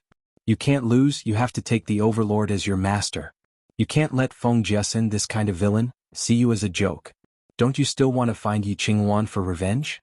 If you can't take her as your master, you can't become the strongest," Kiran repeatedly said in its heart. Looking at the time passing by in the hourglass, it almost wanted to cry. When Ning Xuema was young, she was extremely afraid of the dark. No matter where she went, she liked to have lights on. Only when she stayed in a brightly lit place could she truly calm down. When she was young, even when she was sleeping, there was also a small light in the room. Later, when she participated in the special agent training, she went through a period of tough training and gradually overcame this bad habit of hers. However, it was only on the surface. At most, she could peacefully stay in the dark. Deep down, she still hated the dark. Usually, she also tried her best not to go to dark places. Only she knew about this bad habit of hers. Even her close friends, even her life and death comrades didn't realize it. And the last test was actually darkness. Complete darkness. The moment she entered the cave, she was plunged into complete darkness. Ning Xuema tried her best to widen her eyes, but she couldn't see anything clearly. She put her hand close to her eyelids but still couldn't see anything. This place was like a black hole in the universe, swallowing all light and sound. Yes, not only was this place dark, there was also no sound. It was terrifyingly quiet. She couldn't even hear the sound of her own breathing. She secretly cursed Helian Shao in her heart. That rotten brat even told her that the cave of the sixth test was just a little dark. How was this just a little dark? It was simply the ultimate darkness. Such a dark and quiet place made one's heart flustered for no reason. Ning Xuema groped her way forward. Helian Shao said that once you entered the cave, you just had to keep walking forward and ignore everything else that appeared. Right now, she hadn't seen anything else, but this extreme darkness made her heart beat like thunder. The surroundings were too quiet. In order to break the silence, Ning Xuema deliberately gasped for breath. Then, she was surprised to find that she couldn't hear her own breathing. She tried to speak again but she couldn't hear anything. Could this cave be a black hole that could devour all light and sound? It was too strange. Who would have thought that the Sun Moon sect would actually have such a thing that defied science? Ning Xuema's mentality was still relatively good. She suppressed the disgust and fear in her heart, stretched out her hands and strode forward. She wanted to go out. Once she got out, she would succeed. She couldn't sense time in the cave, so she used her own breathing to judge the time that had passed. After walking for about a quarter of an hour, she suddenly heard a strange breathing sound. That sound was a little hurried, a little like the breathing of a baby who had a cold. This sudden breathing sound made Ning Xuema's heart skip a beat. She held her breath. This should also be a test, right? Helian Xiao had said that one could hear all kinds of strange noises in the middle section of this place. As long as one maintained their original intentions and didn't get disturbed, it would be fine. The baby's breathing became louder and louder. She could even hear the baby's weak cries as if they were right next to her ears. Chapter 832. Damn it. Imitating a baby spirit? Ning Xuema's heart quivered. She had even seen the village's old zombie. She could still smile and watch from the beginning to the end. Why would she be afraid of this small voice? Ah, this darkness is so comfortable. A young voice suddenly sounded in her ears. The voice was small and tender, like a baby who had just learned how to babble. The voice was a little shrill, as if it was very happy. The Sun Moon sect was really abnormal. Where did they get this baby's voice and play it here to scare people? Ning Xuema cursed in her heart. Staying in the darkness, which she was most afraid of, was already hard enough. She didn't expect that they would make a child's voice to scare her. She simply opened her mouth and shouted, "Shut up. Do you think I'm scared? If you continue to play tricks here, I'll pull you out and throw you out." "Woo-woo mother, you're so violent." The baby's voice simply cried in a low voice. Ning Xuema instantly felt goosebumps all over her body. Mother? She was still a virgin beauty. She didn't even have a boyfriend, how could she have a child? Little brat. Shut up. I'm not your mother. Don't try to confuse me.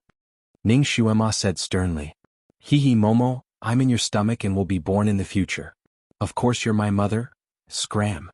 I'm not the Virgin Mary. How can a virgin get pregnant? Ning Xuema snorted.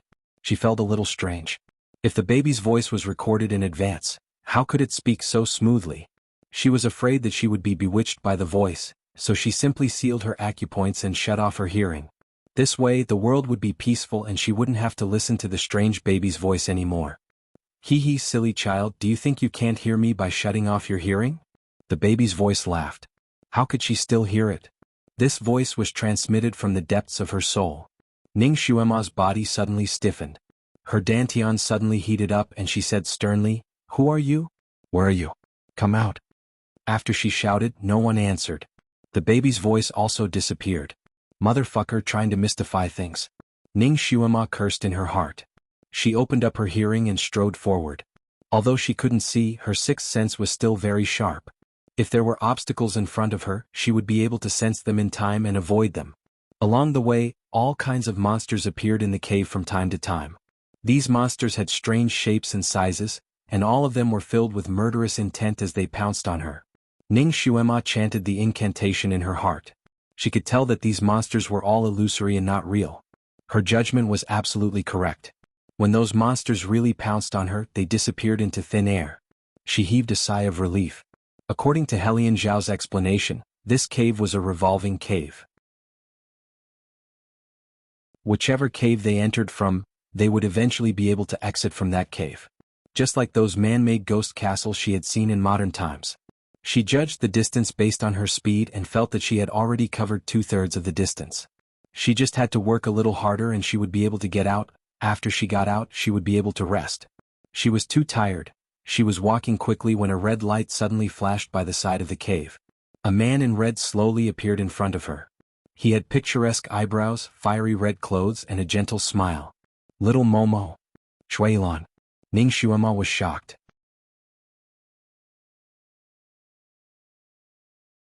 Chapter 833. She suddenly took a step back and unsheathed her sword. Shuilan, what are you doing here? She was on her guard as she pondered. How did this person appear here? Wasn't there a barrier around the Sun Moon sect's Buddha Lotus Mountain? Shuilan shouldn't be able to barge in, right? Even if he could barge in, the disciples of the Sun Moon sect shouldn't have been able to detect him. Could this be an illusion as well? Shui Yilan stared at her with his deep eyes. He stepped forward and slowly extended his hand toward her. Momo, come back with me, come back my ass. Ning Xuema slashed her sword at him. Get lost. Her sword pierced through Shui Yilan's wrist and fell into the void. Fuck. It was an illusion again. Ning Xuema cursed under her breath. Since she knew that he was an illusion, she naturally didn't take it to heart. She raised her head and looked over. The red-robed Shui Yilan didn't disappear like the monsters from before. Instead, his figure became more and more real as he stood in front of her. In the pitch-black night, his figure seemed to be coated with a layer of faint fluorescent light. Even his eyebrows were so clear. His hand was still extended forward, but the smile on his lips had disappeared. His eyes dimmed. Momo, I was wrong. Please forgive me. His tone was bitter and seemed to contain a strong sense of regret. Please forgive me, she really saw a ghost. Shui Yilan actually showed such an affectionate expression to her. She really couldn't take it. Ning Xuema slashed her sword at him again. If you know you were wrong, then get lost. Don't disturb me again. Her sword slashed at Shui Yilan's head. She watched as he was split into two like mist, but immediately after, the two halves merged back together. His sleeves drooped down. Momo, are you not willing to forgive me? The one I've always loved is you. Blood slowly flowed out of his eyes, but he still tried to hold her hand. Momo, don't love him. You're my... Ning Xuema was about to go crazy. This illusion was too real. She almost believed that it was true. She looked at Shui Yilan's outstretched hand and decided to bump into it. Anyway, it was just an illusion. She couldn't let him block her path. She still had to pass the trial. Her entire body felt like it was on fire, and she watched helplessly as she passed through Shui Yilan's body. An illusion was just an illusion. It couldn't really block her way. After Ning Xuema rushed over, she let out a sigh of relief and looked back. That guy, Shui Yilan, actually condensed behind her. However, this time his whole body was covered in blood. Drops of blood continuously rolled down from his red clothes, making him look somewhat miserable. His back was still facing her, and he walked step by step into the darkness without looking back. His arms were still stretched out in front of him as if he was hugging her. Momo? Momo? His voice was like a cuckoo weeping blood, sorrowful. This scene made Ning Xuema's heart clench for no reason. A needle-like pain came from the depths of her heart. Her fingernails pierced into her palms, and the pain in her palms startled her back to her senses. She raised her hand and fiercely slapped her forehead. What was wrong with her? Seeing Shui Yilan like this, she felt a bit of heartache. Could it be that this illusion had the power to influence people's hearts? She shook her head and didn't want to think about it anymore. She continued to walk forward with large strides. After walking a few dozen meters, she suddenly seemed to have sensed something. She suddenly stopped and looked at the person who was slowly appearing not far away. His clothes were as white as snow, and his cold jade mask was suffused with an icy luster. His tall and straight figure was strangely familiar. Her heart trembled as if she was drowning. She blurted out, "Great God!" Chapter 834. This time it was the white-clothed ancestor. He stood there quietly without speaking or moving. Was this an illusion or a real person? Ning Xuema was a little uncertain. She took 2 steps forward and asked, "Great God, how are your injuries?" The man still stood there like an ice sculpture. His whole body seemed to be suffused with a cold chill. Ning Xuema's heart suddenly felt cold. This was not the Great God. The Great God would not be so cold to her now. He was the substitute. Ning Xuema suddenly took 2 steps back. "You are the substitute, right? What are you doing here? I know you don't want me to be the ancestor's disciple, but since you and I have made a bet, even if you are the ancestor's substitute, you should still keep your word. You shouldn't plot against a newcomer like me behind my back." She said a lot of reprimanding words, but the man still stood there. His pair of black eyes faintly fell on her body. They were as cold as ice, as if Xuema was just a stranger to him. She didn't know why, but when she saw his eyes, Ning Xuema's heart actually twisted.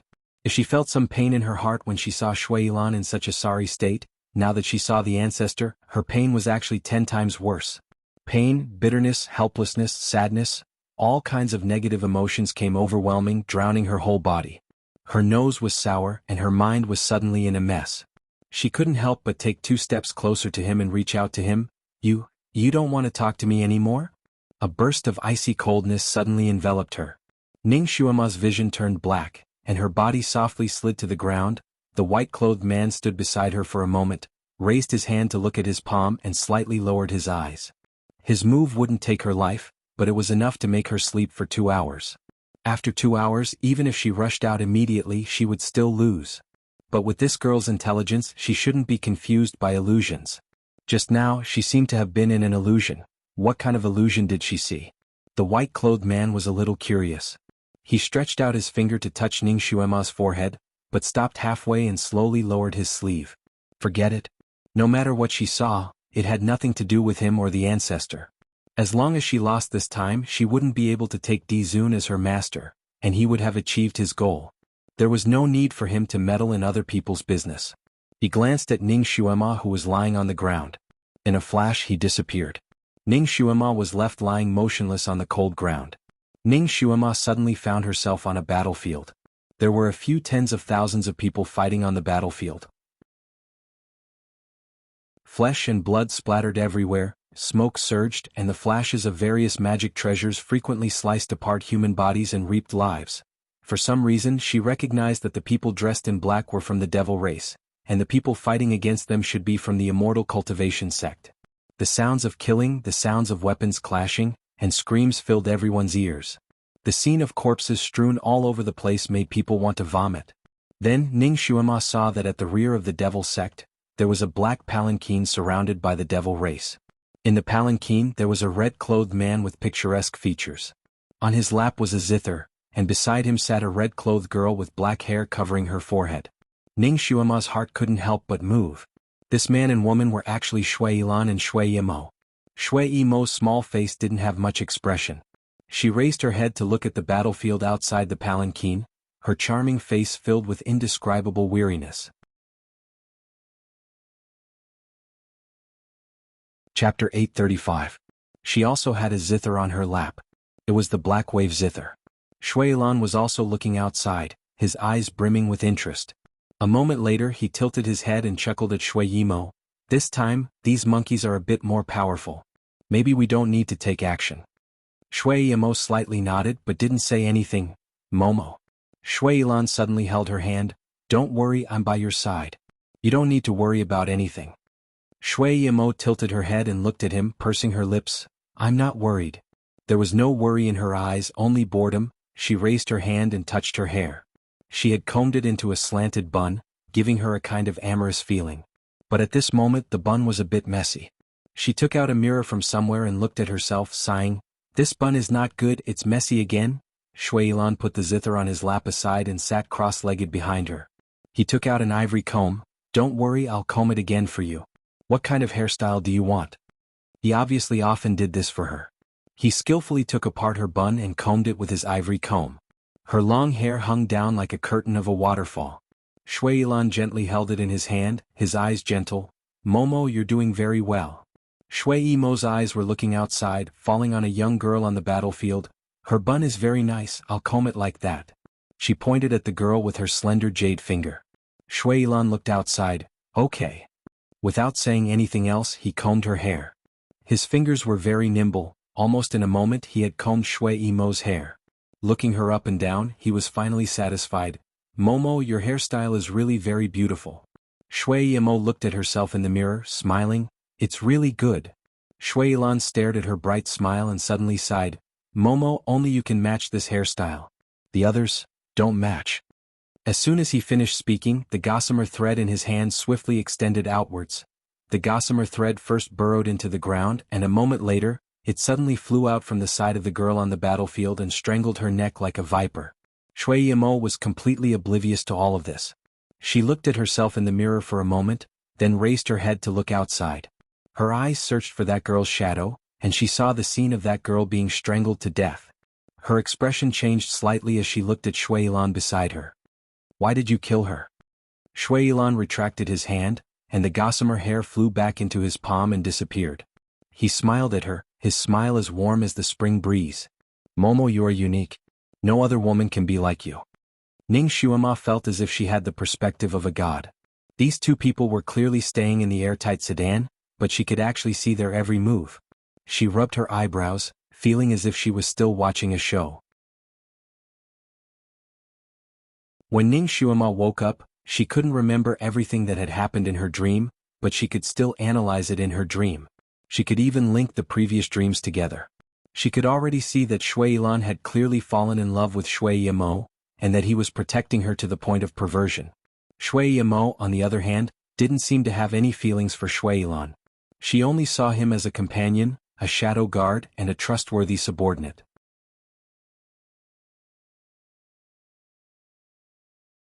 Chapter 836. She didn't seem to approve of Shui Yilan casually killing that little girl, but she didn't say anything. That little girl was originally an enemy, so killing her was a matter of course. Shui Yimo seemed a little sleepy, so she simply laid down on Shui Yilan's body, nestling on his shoulder. "Lan Shan, I'm a little tired, so I'll rest first. Call me when you need me." Shui Yilan carefully sat up, making it easier for her to lean on. "Okay, don't worry, I'll take care of everything." Shui Yimo's small face revealed a shallow smile. She slightly closed her eyes and murmured, "The best thing I've done in my life was to pick you up that year." Shui Yilan stretched out his arm and carefully pulled her closer to his body. He raised his hand and stroked her smooth hair. "Momo, the luckiest thing in my life was to meet you, and to be able to accompany you like this." Shui Yimo fell asleep very quickly, and soon her breathing became even. Shui Yilan stared at her sleeping face for a moment, then gently smiled and whispered, "Momo, I'll definitely take you as my wife." Shui Yimo didn't sleep very well. She suddenly wrinkled her beautiful eyebrows, and her hands convulsively clenched the blanket under her body. "I hate this, Momo? Momo?" Shui Yilan stretched out his arm and quietly hugged her. "Don't be afraid, I'm here." He leaned down and kissed her forehead. He looked down at her beautiful face, his eyelashes slightly trembling, and his fingers quietly clenched. He was nervous. Ning Xuema instantly saw through his mood. He wanted to. Shui Yilan paused for a moment, then finally leaned down and kissed her lips. A snow-white finger suddenly appeared between their lips, touching Shui Yilan's lips. Shui Yilan stiffened. Shui Yimo, who was in his embrace, opened her eyes. Her pair of big black eyes were misty. "Shui Yilan, you've crossed the line." Shui Yilan simply held her hand and licked her fingertips. "Momo, I've already said that I want to take you as my wife." Lord Devil Ancestor also agreed. "No." Shui Yimo's pretty face sank. She sat up straight and brushed her hair. "I've already said that I won't let you be my husband." "Why?" Shui Yilan's hand. "Momo, I've loved you for so many years. Do you think I'm not worthy of you? Do you think I've been abandoned?" "Shui Yilan." Shui Yimo spoke. "You know that's not what I mean. With your current cultivation you can return to Yilan. A few days ago wasn't the Yilan king crawling at your feet? Then you didn't refuse me because we're not compatible?" "Of course not." "Then what is the reason?" "Because." Shui Yimo suddenly stopped, her face showing a fidgety expression. "You don't need to ask. In any case, I won't marry you. I don't want to marry anyone." She looked at him seriously. "Isn't it good for us to be like this? Why do we have to talk about marriage?"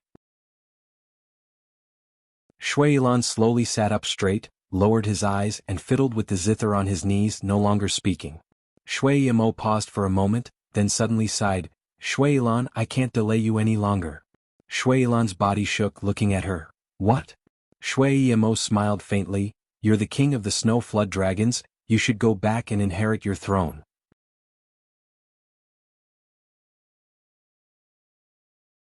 Chapter 837. Staying by my side as my secret guard is indeed an insult to you. This time, after we return to the demon world, you should leave.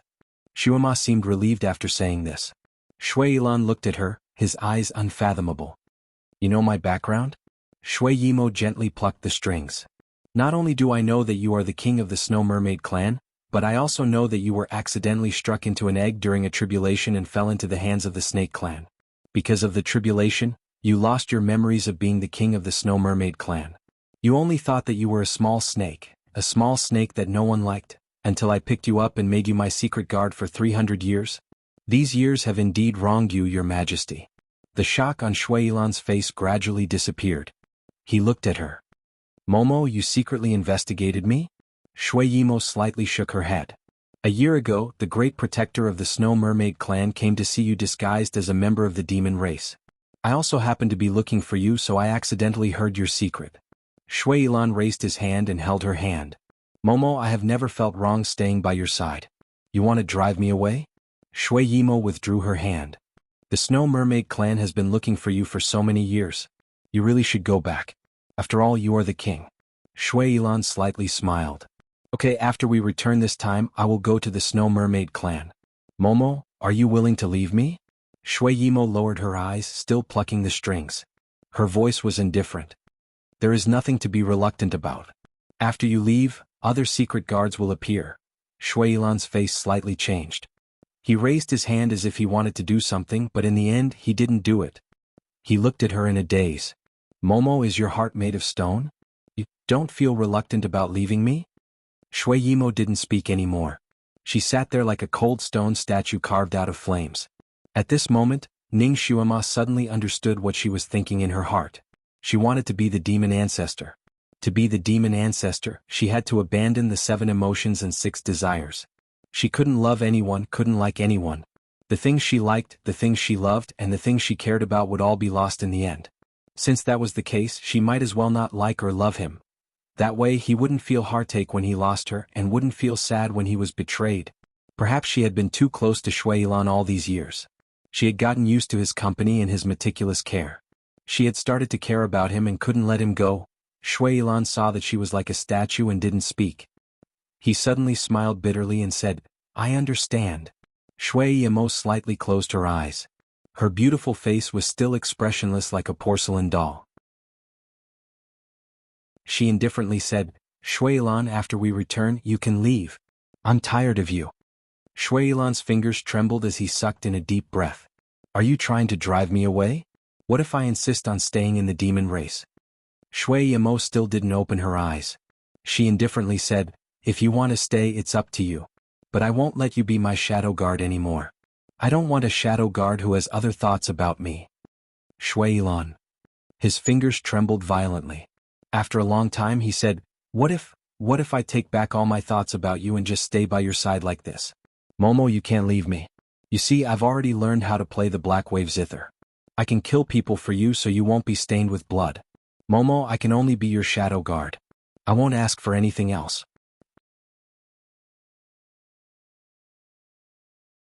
Chapter 838.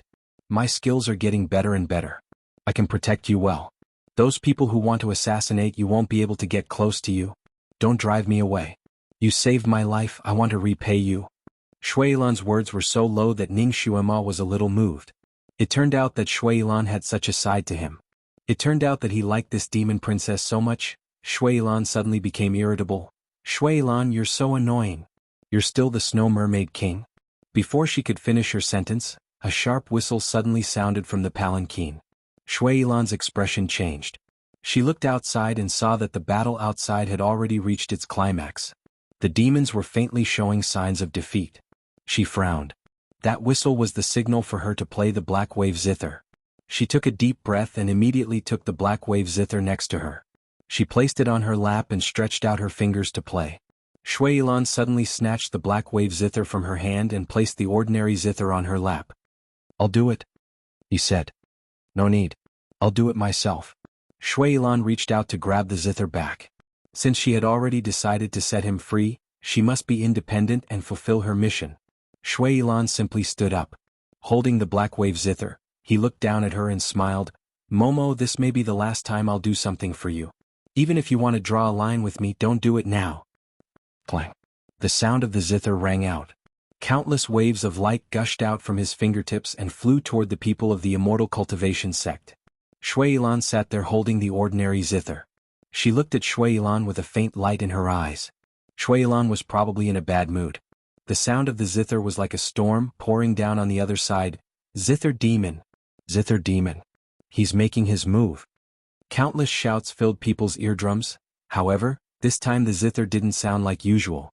Once the sound of the zither rang out, it could kill people like cutting grass. It was unknown where the cultivators from the Immortal Cultivation sect had gotten their hands on some kind of magic weapon that could block the sound of the zither.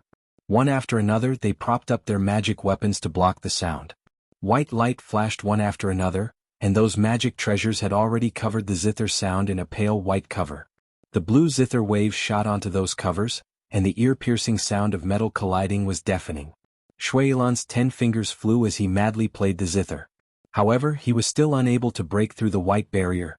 Shui Yimo's expression changed slightly. She suddenly stood up. "I'll do it."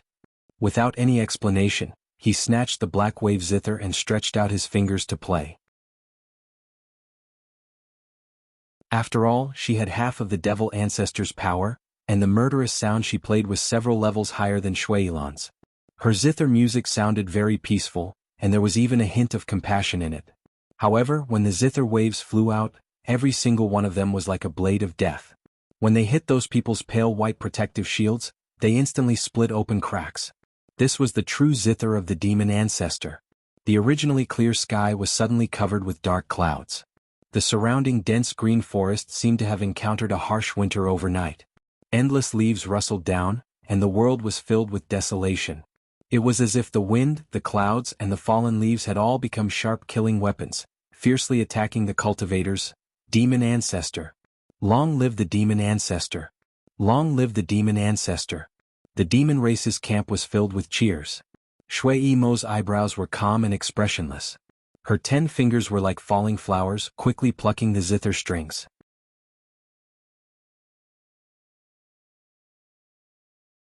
Chapter 839. Shui Yilan sat next to Shui Yimo, watching her play without saying a word, as if he had already become infatuated. Ding ding dong dong. Just as Shui Yimo's zither was about to break through the other side's defensive line, the sound of a zither suddenly came from the other side's camp. The sound of the zither was like a flowing spring on a golden roof, like the golden flowers falling from the sky when Buddha was talking about sutras. The sound of the zither dispersed the dark clouds in the sky, allowing the sun to shine in all directions. Shui Yimo's expression changed greatly. She suddenly raised her head, looking towards the other side's camp. She saw a white-clothed supreme god sitting on a soft cloud, a zither on his knees, playing with his eyes downcast. The heavenly wind fluttered his wide white robe, making him the only bright color on this battlefield dyed with white bones and blood. Shui Yimo's eyes seemed to be surging with wind and clouds. She looked at the white-clothed supreme god, her eyes growing wider and wider. Her movements couldn't help but slow down. She had been looking for him for hundreds of years, but she never thought that they would meet again here. She never thought that she would stand on the opposite side of him. Her zither music was slightly disrupted, but the other side's zither music took the opportunity to attack, wave after wave like a great tide. That pale white zither light wave and her dark blue zither light wave collided and entangled in the air. The dark blue light wave was obviously not a match, retreating little by little, slowly being suppressed. Mo. Careful. Shui Yilan was very anxious, immediately playing the zither in his bosom. First of all, his skill was indeed not enough, and he didn't specialize in zither music. Second of all, the zither in his bosom wasn't an ancient divine object, so he simply couldn't contend against the other side. A moment later, his face paled and he spat out a mouthful of blood. Seeing him spit out blood, Shui Yimo seemed to wake up from a dream. Her somewhat chaotic thoughts were immediately pulled back.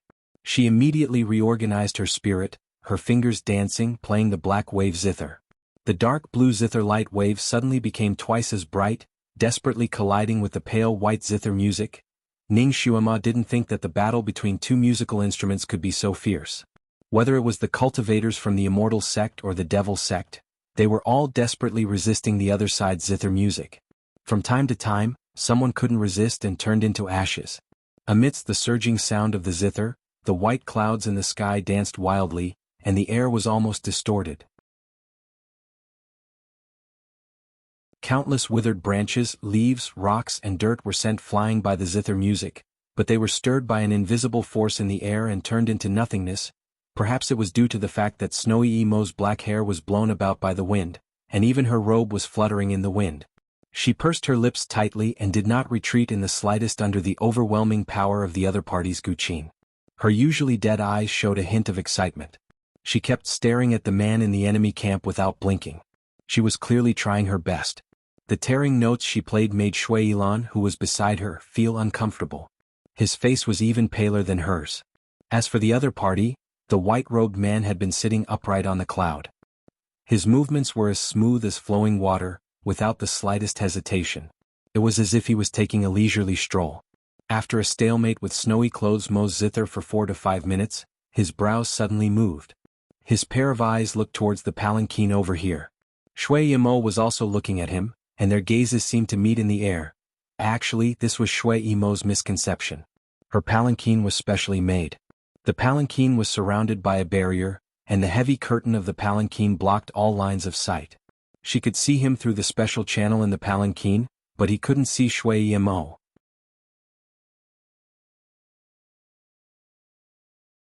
Chapter 840. The white-clothed great god sat on the cloud and suddenly floated towards Shui Yimo naturally. The demon soldiers did their best to stop him from approaching. However, this person's skill was too strong. Before he could make another move, anyone who approached him would be blown away by the sound of the zither and turned into ashes in the air. Devil ancestor? Why don't you show yourself and fight with me? The white-clothed man opened his mouth. His voice was like Kunlun's cold jade tinkling in the wind. Shui Yimo's face paled. She didn't open her mouth and continued to urge the zither strings, playing a murderous sound to stop him from approaching.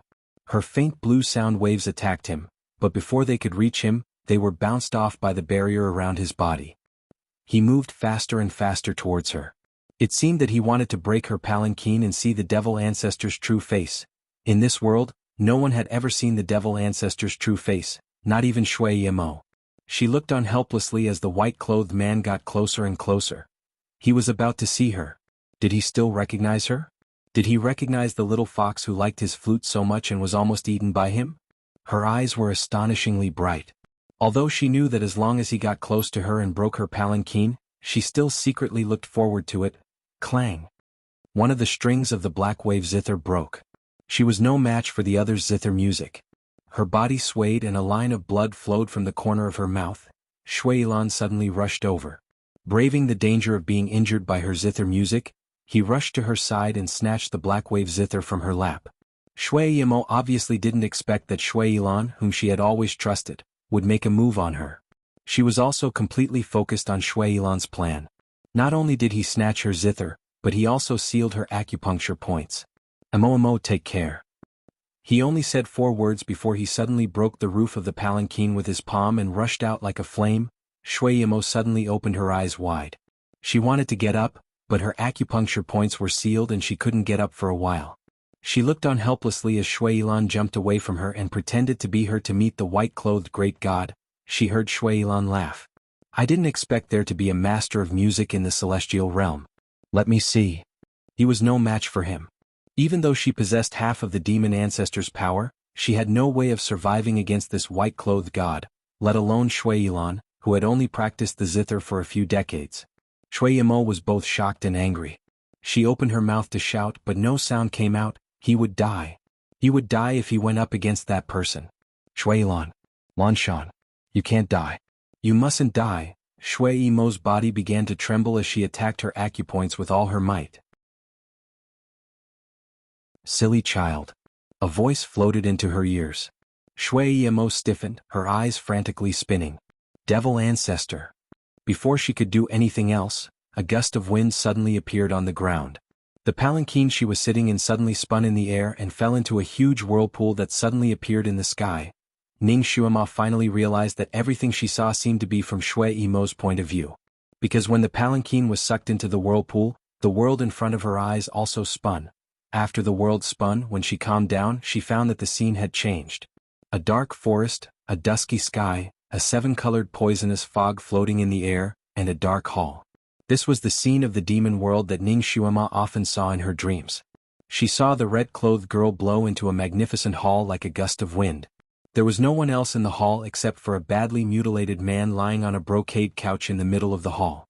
Beside him was the black wave zither with its 7 broken strings.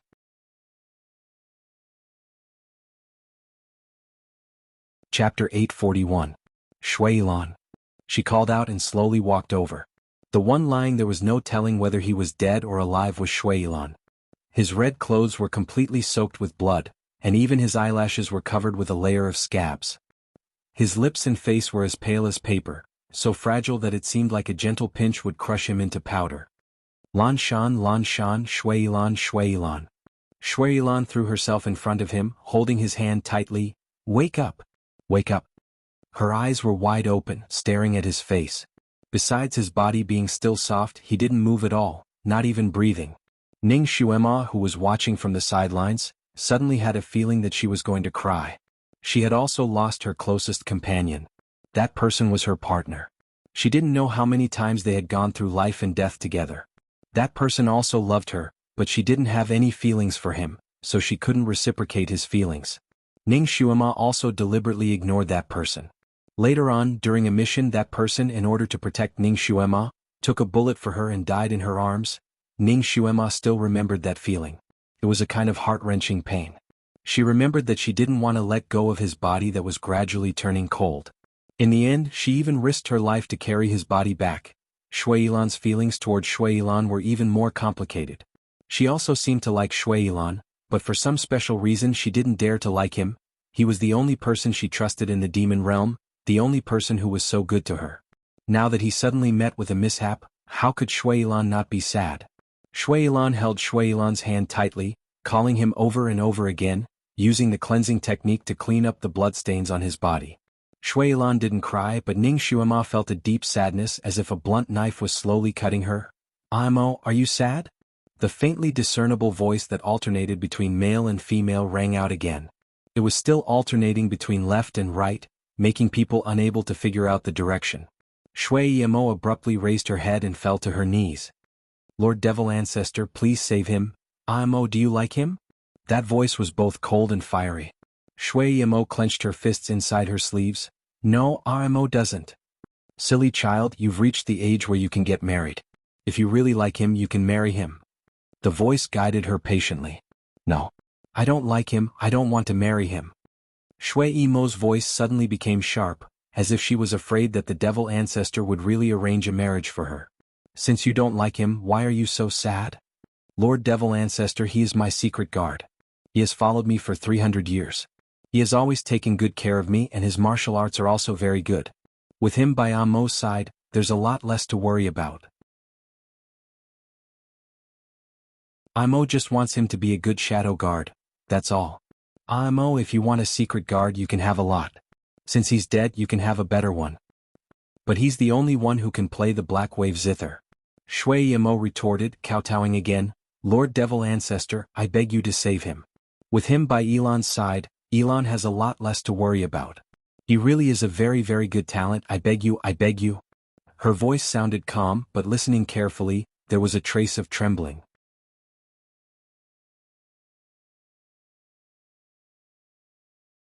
Chapter 842.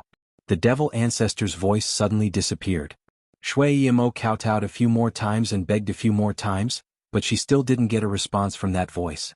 She didn't know how much time had passed and she didn't know how many times she had kowtowed, but the Devil Ancestor still didn't reply. Shui Yimo slowly stood up and returned to Shui Yilan's side, then slowly sat down.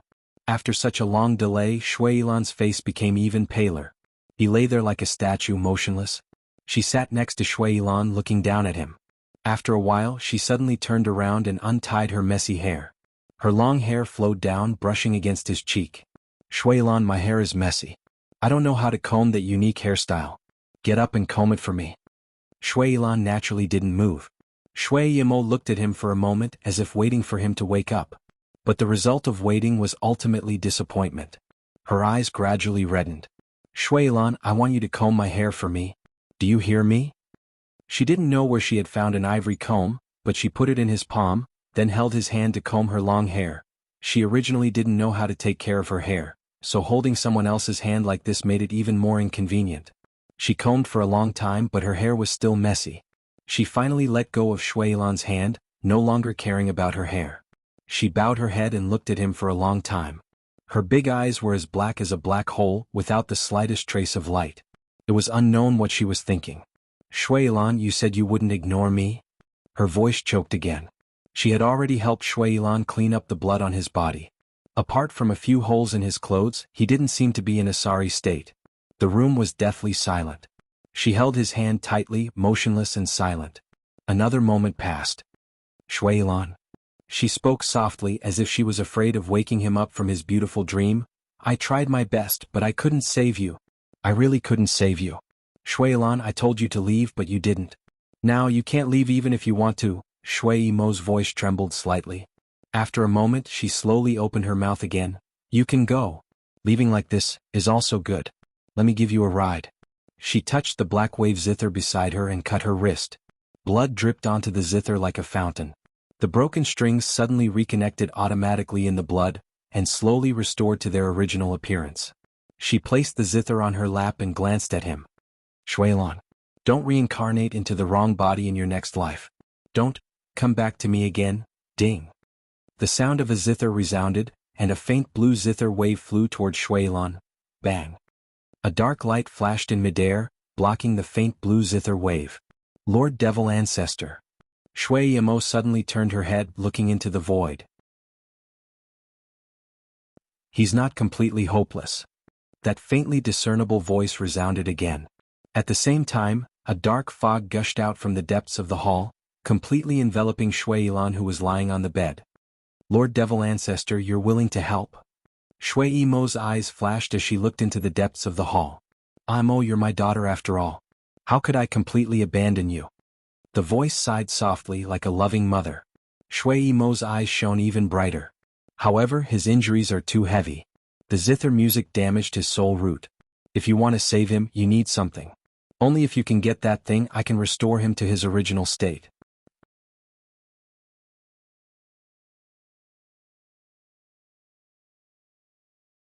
Chapter 843. What is it? Shui Yimo stood up, her eyes sparkling. Ning Xuema, who had been standing in the shadows, suddenly felt her heart skip a beat. She suddenly felt an indescribable fear. She was afraid of hearing the devil ancestor say that thing, Master, Master, Master. Kirin's voice suddenly came from the distant horizon. That voice seemed to be separated by thousands of mountains and rivers, and could not be heard clearly. Little Apple? Ning Xuema suddenly quivered. Her head suddenly felt dizzy. When she came back to her senses, she found herself lying on the ground. Her surroundings were still as dark as ink, as if she had reached the end of a black hole. Master. Wah, Master. Master, it's almost time. Come out quickly. Woo, come out quickly. Answer, Little Apple. Kirin's voice became exceptionally clear in her mind. Ning Xuema's somewhat dizzy mind suddenly became clear. Heavens, she was still in the middle of breaking through. How did she fall asleep? She jumped up. Little Apple, don't worry, I'm coming out. She used telepathy to respond to Kirin and ran forward with flying steps. Outside the cave, the people who were waiting anxiously saw that the hourglass was about to reach its end. Some people, such as Helian Xiao, anxiously walked around in circles. Some people, such as Feng Jiaxian, rejoiced in other people's misfortune. Countless pairs of eyes stared in the direction of the cave entrance. When the last pinch of sand was about to drip down, Feng Jiaxian laughed and was about to make a sarcastic remark. Suddenly, she heard the cheers of the people around her. She raised her head to look, and her expression suddenly changed. A red shadow flashed at the entrance of the cave, and a person rushed out like lightning. In the blink of an eye, she appeared in front of everyone. At the same time, the last grain of sand in the hourglass fell. She had broken through. It was exactly 3 hours. Although she didn't achieve the best result in this trial, and was even the worst among the disciples who passed, she had still managed to break through. 6 trials, she really used 12 hours to break through. She became the second person to use 12 hours to break through 6 trials, and the first person was a special genius whose psychokinesis had reached Earth rank level 6. Ning Xuema, on the other hand, was only at the 2nd rank of Earth realm. Even before that, she was a well-known trash. A miracle. She had created a miracle. Almost everyone present cheered. There were even a few hot-blooded young men and women who rushed over, lifted Ning Xuema up and threw her into the air, and then again, the little Qilin was also happily jumping up and down outside the crowd. It couldn't squeeze into the crowd and became very anxious. Suddenly, it turned around and transformed into a blue cat. Like a wisp of smoke, it scuttled onto the shoulders of the crowd and jumped into Ning Xuema's bosom. Master. Master. Ah. It was scary enough for a cat to laugh like a lunatic. But who cares at this time? Yilu Jing and his fellow apprentices looked at each other and couldn't help but smile. This girl could finally stay openly. He seemed to have thought of something.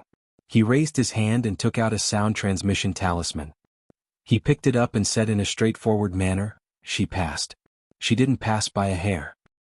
"I saw." A cold voice came from the other side. "Did you see it?" Yilu Jing and seemed to have sensed something and looked towards a small mountain peak in the distance. Faintly, a young man as cold as ice and snow stood there. Under the moonlight, there was a hint of loneliness. She really is a good seedling. Don't make things difficult for her. Yelu Jing and spoke again, his tone serious.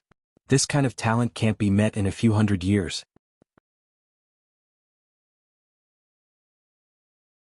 Chapter 844. That person didn't reply. Yelu Jing and raised his head and looked in that direction, but there was no trace of that person on the bare mountain peak. He looked at the sky, then looked at the group of overjoyed children. Then he used the sound transmission technique to communicate with his senior and junior brothers, and saw the four of them nod. Only then did he call over Feng Lianyi, instruct him with a few words, then turned and left. Feng Lianyi raised his hand with a smile. All right, it's really not early anymore. You all still have a tough battle to fight tomorrow, so if you want to celebrate, wait until tomorrow night. Then he smiled at Ning Xuema. Miss Ning, from today onwards you're an official member of the Sun Moon sect. Whether the ancestor accepts you or not, you won't be rejected by the Sun Moon sect. Ning Xuema smiled. Although she was extremely tired, she was still in high spirits. Great God, I didn't go through your back door, I relied on my own ability to stay in the Sun Moon sect. She quietly clenched the snow-white sound transmission talisman in her hand, and a smile appeared on her lips. All the disciples dispersed, and the cave entrance returned to its usual tranquility. A moment later, a person appeared at the cave entrance. This person was Yelu Jing, who had already left. He almost didn't think and strode into the cave. When he was 3/4 of the way into the cave, he stopped and stood there as if sensing something, and a light flashed in his eyes. His guess wasn't wrong. Ning Xuema had been plotted against here. However, that person knew how to hold back and didn't take her life, only making her faint. Fortunately, she was very lucky and woke up in time. This little girl was indeed someone, sleeping here and still being able to get out in time. However, it seemed that that person had already begun to use unscrupulous means to prevent Ning Xuema from becoming a disciple. Now that Ning Xuema had passed all 6 tests, that person might use other means later. This night, Ning Xuema rested in a house specially used to receive the new disciples. Since she had already become one of them before she decided on a master, she naturally had to live together with the new disciples to prevent others from gossiping. Ning Xuema wasn't a person who was afraid of gossip, but she didn't want to bring gossip to the overlord. Therefore, she took the initiative to request that everything be done step by step. What she didn't know was that this one decision of hers made Yelu Jing busy for a long time. Her identity was special, and Yelu Jing was afraid that something would happen to her. Originally, she wanted to arrange for her to return to Tianyin Peak. Hearing her decision, he thought for a moment and felt that it was right. Thus, he had someone arrange for her to stay in an abode. On the surface, her abode didn't look any different from the neighboring abodes of the other disciples. In fact, there were layers of restrictions set up outside the abode. These layers of restrictions were set up by Yelu Jing and his senior and junior brothers. It contained their combined strength, so its might was naturally not to be underestimated. Under their heavy restrictions, even if a fly wanted to fly into her room, Yelu Jing would immediately know and would be able to rush over in time. Ning Xuema was indeed exhausted. After she came to the abode, she took a bath and went to bed. She slept like a log and didn't know that outside the abode, Yelu Jing and the rest didn't sleep at all. They were lying in ambush at various corners and only took turns to take a nap. Feng Jiesen was really sullen today. After she finished washing up, she laid on the bed and couldn't sleep for a long time. She was born in a poor family. When she was 10 years old, she was brought into the palace and enjoyed an excellent life.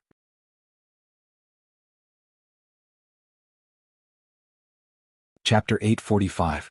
Although Feng Jiesen enjoyed riches and honor, she lived among high-ranking officials, so a sense of inferiority was born in her bones. However, she was also a genius, which made her proud. The combination of inferiority and pride caused her to be cynical and have a dual personality.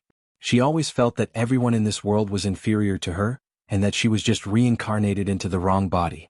Although the Empress doted on her, Feng Jiesen always felt that the Empress's kindness was not sincere. She was crazily jealous of the Empress's daughter, the real princess. Later, she used underhanded means to force the real princess out. After the real princess committed suicide by jumping into a river, the Empress aged more than 10 years overnight, and she was not as good to her as before. On the surface, she was still respectful to the Empress, but in her heart, she began to feel indignant. She felt that the Empress had wronged a genius like her. Feng Jiesen felt that with her aptitude, she was more than qualified to be the Empress. She had already made up her mind. After coming to the Sun Moon sect and becoming a disciple, she would return to Fengyi country and try to control the Empress, making her pass the throne to herself. She also wanted to be the Empress and completely change her situation. This was also the reason why she desperately wanted to become the Ancestor's disciple. The Ancestor was a person of virtue and prestige, and was the god of this continent. If his disciple wanted to usurp the throne and become the Empress, the people of Fengyi country would not disagree. In the 3 years in the imperial palace, she learned to behave gracefully and calmly. She was gentle and courteous to everyone. When she first stepped into the Sun Moon sect, Feng Jiesen won the favor of most people, and also made countless people notice her. Unknowingly, she became the focus of everyone's attention, which made her proud and satisfied. In order to eliminate a strong opponent, she schemed against Helian Xiao. However, Helian Xiao's personality was straightforward, and he disdained to lower himself to the same level as a girl, so her scheme was not obvious. If Ning Xuema did not appear, she would have succeeded. But damn it, Ning Xuema just had to appear. She stole all the limelight from Feng Jiesen in a few hours, and also made her make a fool of herself, causing her to fall from the heaven that everyone sought after to the hell that almost no one cared about. This made her hate Ning Xuema so much that her teeth itched, but there was nothing she could do. This time, there was an 80 to 90% chance that her plan to take Dizun as her master would fail. While she was tossing and turning in bed, a voice as cold as ice rang in her ears. "Do you want to become stronger?" She was stunned and immediately pricked up her ears. That voice had come in through secret voice sending, and it rang coldly in her ears. "If you want to become stronger and become the champion, then come out. Walk to your left and enter the bamboo forest 1,300 feet away." Feng Jiesen's heart jumped. Although she didn't know who that person was, this person gave her hope. Steeling herself, she jumped off the bed and ran out. The bamboo forest was dark and the moonlight was cold. A tall and straight figure stood there with his back facing her. He was dressed in a black robe that seemed to blend into the night. Feng Jiesen cautiously approached him step by step and stopped about 10 meters away from him. "Senior, did you call me?" That person said indifferently. "Do you want to beat her?" Feng Jiesen paused for a moment. She was still more cautious, so she answered slyly, "I will try my best to fight for it." "You can't beat her." That person rudely interrupted her. Feng Jiesen choked. Junior's psychokinesis is Earth rank level 5, but she's only level 2. When it comes to a real competition, it's not just about psychokinesis.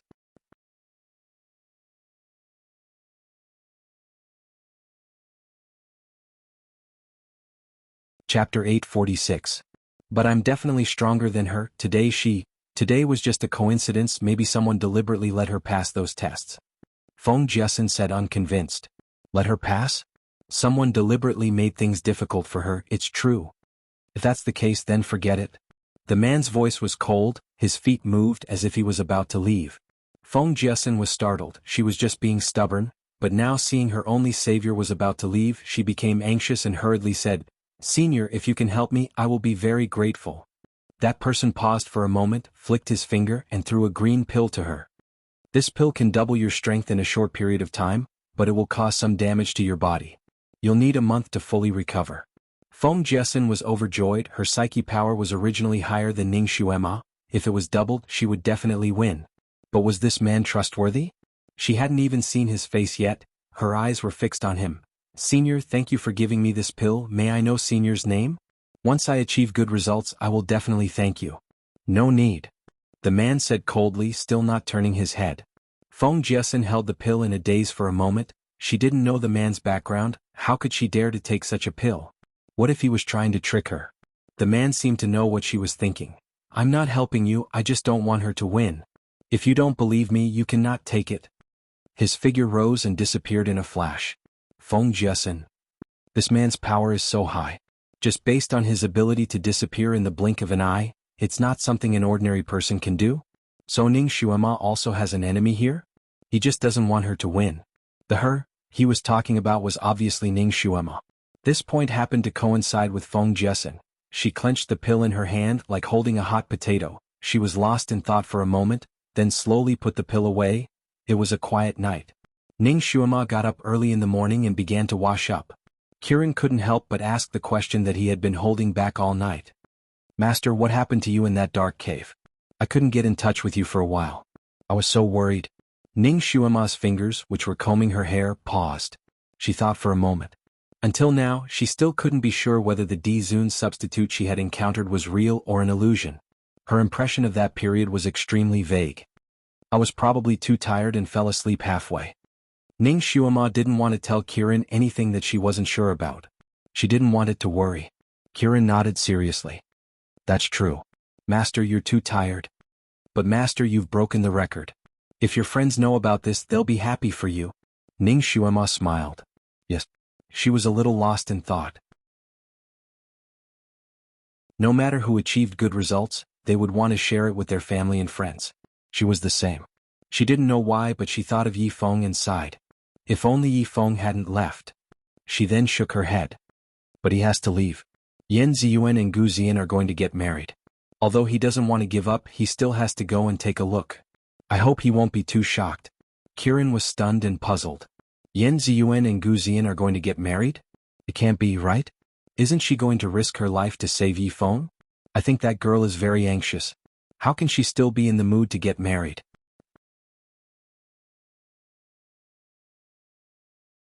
Chapter 847. Ning Xuema paused. What did you say? Yan Ziyuan went to save Yi Feng? What?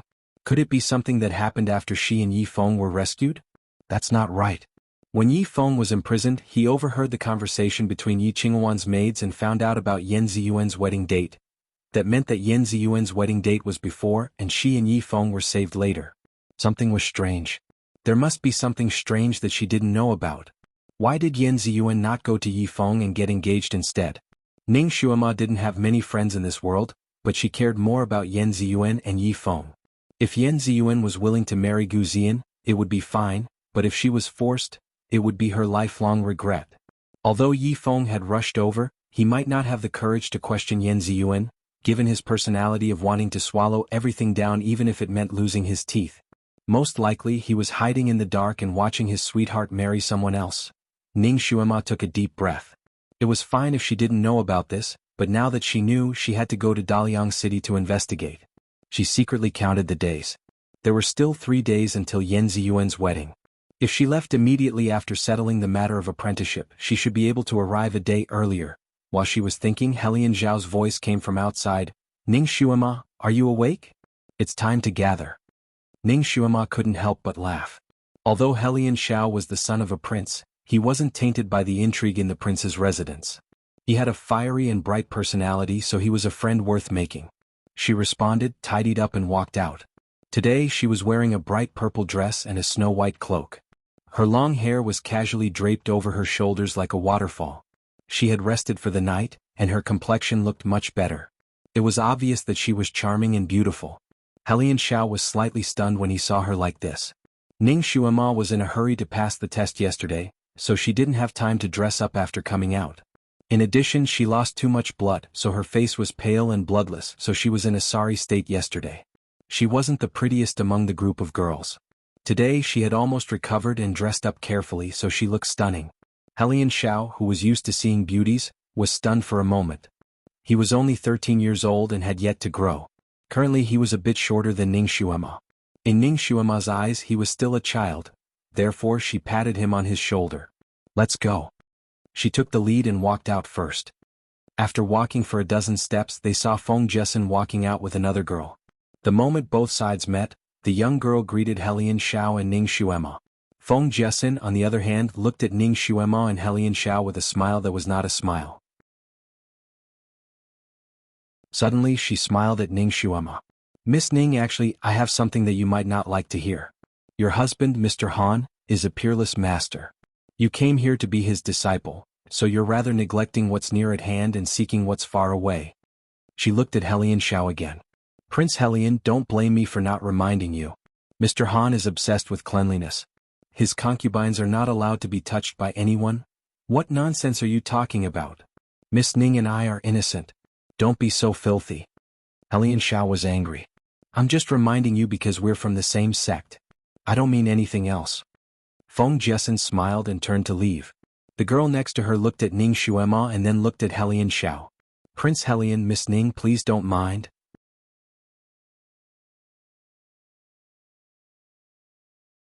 Chapter 848. The princess is just a little outspoken. She doesn't have any ill intentions. The girl turned around and chased after Feng Jiesen. Helian Xiao was indignant. Why didn't I notice that she was so sarcastic? Ning Xuema smiled carelessly. This kind of white lotus will only reveal her true nature when she is provoked. Helian Xiao looked at her with a complicated gaze. You don't care? Ning Xuema said, if you are bitten by a dog, will you bite back? Of course not. Helian Xiao answered. That's it. If you are bitten by a dog, either you don't bicker with it and laugh it off, or you give it a good beating. Don't you think so? Ning Xuema's eyes flashed with coldness. That's right. Helian Xiao nodded. His eyes looked at Ning Xuema with admiration. Usually, when faced with this kind of situation, most people would choose to retort. But if they really quarreled here because of a few words of gossip, it would be unavoidably degrading. What's more, what she said about Han Shanyue was indeed true. Ning Xuema was too lazy to lower herself to her level at this time. She was also too lazy to argue with this kind of person. If there was no accident, that little girl was crying at the back. However, she had hit her hard yesterday. She was already like a wilted cucumber. After sleeping for a night, she suddenly became so aggressive, as if she had some kind of victory in her hands. Could it be that she still had some tricks up her sleeve? Ning Xuema thought of the person who secretly helped Feng Jiesen during the 4th round of the competition. Her fingers secretly clenched. Could it be that that person still wanted to help Feng Jiesen secretly? That was really possible. Why did this fake Dizun reject her so much? Did he help Feng Jiesen because he admired her? Did he have a relationship with her? Or did he simply find her, Ning Xuema, an eyesore? Although that person's martial arts was not as good as Dizun's, it was not low either. If he were to side with Feng Jiesen, it would be a very troublesome matter. She couldn't help but hold the snow-white sound-transmitting amulet hidden in her sleeve. This was given to her by Shinjioli, and it was full of spiritual power. No matter what time it was, it always had a cool and comfortable aura. Shinjioli had once told her that she would be able to contact him at any time using this sound-transmitting talisman. When he was in seclusion, he could choose not to answer other people's calls, but he would definitely answer her calls. If she were to use it when she was in danger, she had only received his voice transmission once and had never used it to look for him. His injuries were extremely serious. She later understood. Otherwise, he wouldn't have been so weak in the castle. He must have gone into seclusion to recuperate. People who were recuperating in seclusion hated being disturbed the most. Therefore, she didn't want to disturb him with the sound-transmitting talisman unless it was an emergency. What's more, she wanted to rely on her own ability to win everyone's recognition and become his disciple openly. She didn't want to rely on Dizun's backdoor. Shinjioli seemed to trust this substitute very much. Otherwise, he wouldn't have entrusted her to that substitute. This substitute's usual performance must be very commendable without any flaws. Moreover, he was extremely loyal to Dizun, so Dizun didn't guard against him at all. Dizun probably didn't expect that this substitute would treat her like this.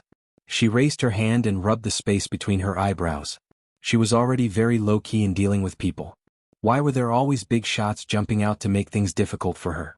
Who did she provoke?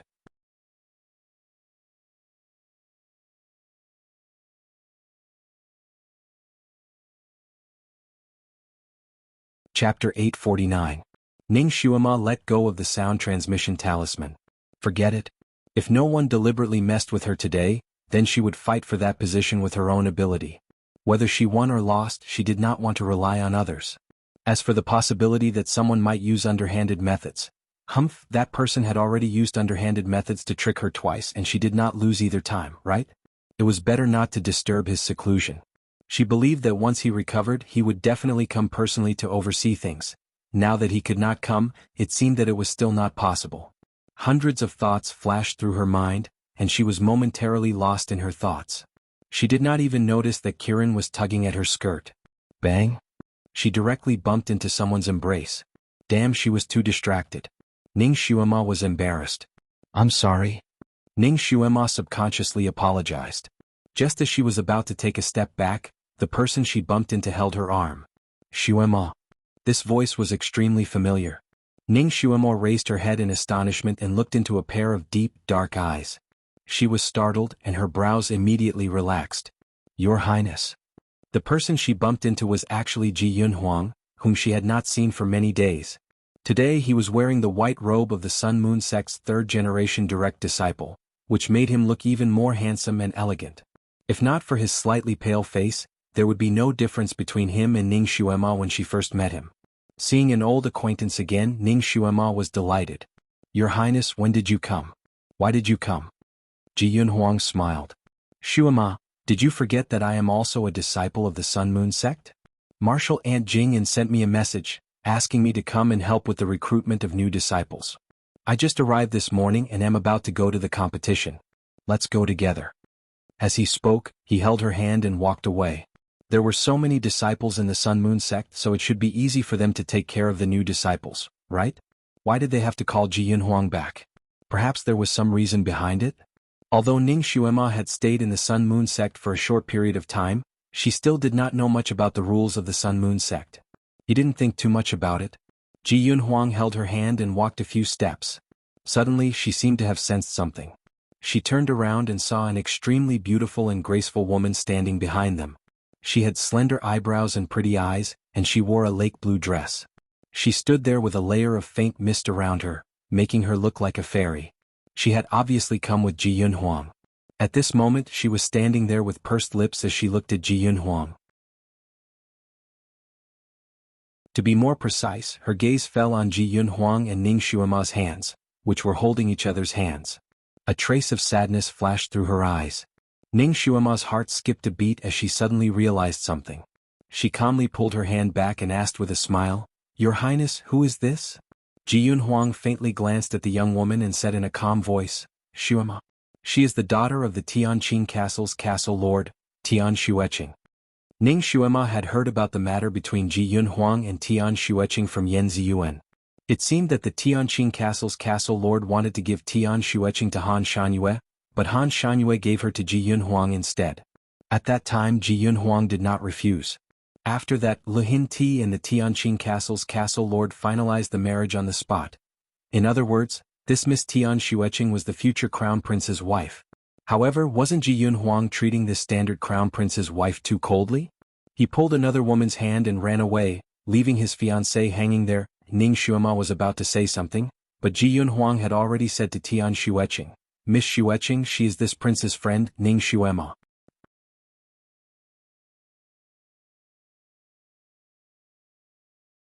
Chapter 850. Tian Xueqing immediately fluttered over and nodded with a smile. "Marquis Ning, I've been looking forward to meeting you for a long time. The crown prince often talks about you." Her actions were natural and unrestrained. Ning Xuema had a good first impression of her and exchanged a few pleasantries with her. "Xuema, have you forgotten about me?" A faint voice sounded from the side. Ning Xuema turned around and saw that Helian Xiao was still standing at the same spot, looking at her with a smile that was not a smile. "Who is this?" Ji Yunhuang's gaze also landed on Helian Xiao. The young man seemed to be in high spirits. He stood there with his chin slightly raised, looking proud and spirited. "Helian Xiao from the Feixing Kingdom. I'm Xuema's companion. Greetings, Senior Ji." Helian Xiao did not wait for Ning Xuema to reply and introduced himself first. His attitude was neither servile nor overbearing, very much like a prince's. Ji Yunhuang nodded slightly at him. Helian Xiao was a genius among geniuses. Naturally he had heard of his reputation. However, he was cold by nature and did not exchange pleasantries with Helian Xiao. Instead, he shifted his gaze to Ning Xuema. "Xuema, I'm very happy that you're here. From now on we're from the same sect." Ning Xuema smiled slightly. Ji Yunhuang's gaze was slightly deep. "That day, you didn't get married to him. Both of you went missing, which made me very worried. Where did you go these days? How did you come to the Sun Moon sect? You didn't get married to him yet, right?" The last point was actually what he wanted to know the most. Although Ning Xuema treated Ji Yunhuang as a friend, she did not want to tell him Han Shanyue's true identity. She also did not want to mention her own matters to him. She smiled. "This is a long story, so let's not talk about it first. However, it's true that I didn't get married to him. Alright, let's not talk about him anymore. Let's go to the Starlight platform first." Ji Yunhuang's eyes slightly brightened. He did not say anything else. "Alright, I'll bring you there." He waved his sleeves and a wide flying sword appeared on the ground. The pale golden light of the sword changed, and it was especially dazzling under the sunlight. Ning Xuema's eyes lit up. "Your Highness, you can fly on a sword?" In this world, only those who had cultivated their psychokinesis to Earth rank level 6 and above could learn the Imperial Sword Flight technique. She didn't expect that in just a few months after she and Ji Yunhuang had parted ways, he had actually broken through Earth rank level 5 and learned the Imperial Sword Flight technique. She could not help but look at Tian Xueqing. She naturally knew that Tian Xueqing was a great cauldron tool that could greatly improve the cultivation of the person who had intercourse with her. Ning Xuema could also tell that this Miss Tian Xueqing was no longer a virgin. It was obvious that she had already had intimate contact with Ji Yunhuang. Looks like the effects of cauldrons really can't be underestimated. Ning Xuema was truly happy for Ji Yunhuang. Originally, he had suffered such heavy injuries that it would have taken him at least 2 to 3 years to fully recover. However, with Miss Tian Xueqing by his side, it could be considered a blessing in disguise. She looked at Ji Yunhuang and then at Tian Xueqing. She couldn't help but smile.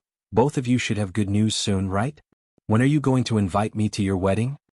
Ji Yunhuang's expression slightly changed. Before he could say anything, Tian Xueqing smiled. Our wedding will be in a month's time.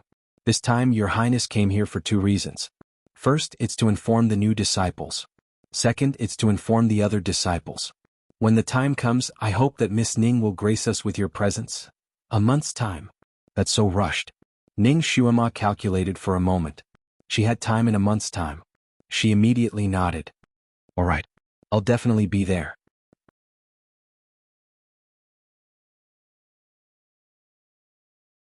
Chapter 851. Ji Yunhuang's thin lips slightly pursed. He seemed to be unwilling to talk about this matter.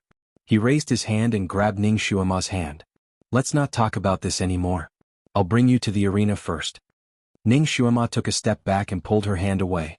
She smiled and said, Your Highness, I can't go with you this time. What? Ji Yunhuang raised his eyebrows. Ning Xuema said, I'm also one of the new disciples this time. Since Your Highness is in charge of the new disciples, it won't be good for me to go with Your Highness. Your Highness and Miss Tian Xueqing can go first. Prince Helian and I will follow behind. Helian Xiao smiled faintly. That's true. Senior brother Ji, please take the crown princess first. Xuema and I will follow behind you. Ji Yunhuang had no choice but to take Tian Xueqing and leave first. Ning Xuema sighed in relief. Ji Yunhuang seemed to have not given up on her. However, he had Tian Xueqing by his side. As time passed, he would naturally change his mind. Xuema, will you still marry Master Han in the future? Will you still be his concubine? Helian Xiao suddenly asked. Ning Xuema's mind was elsewhere.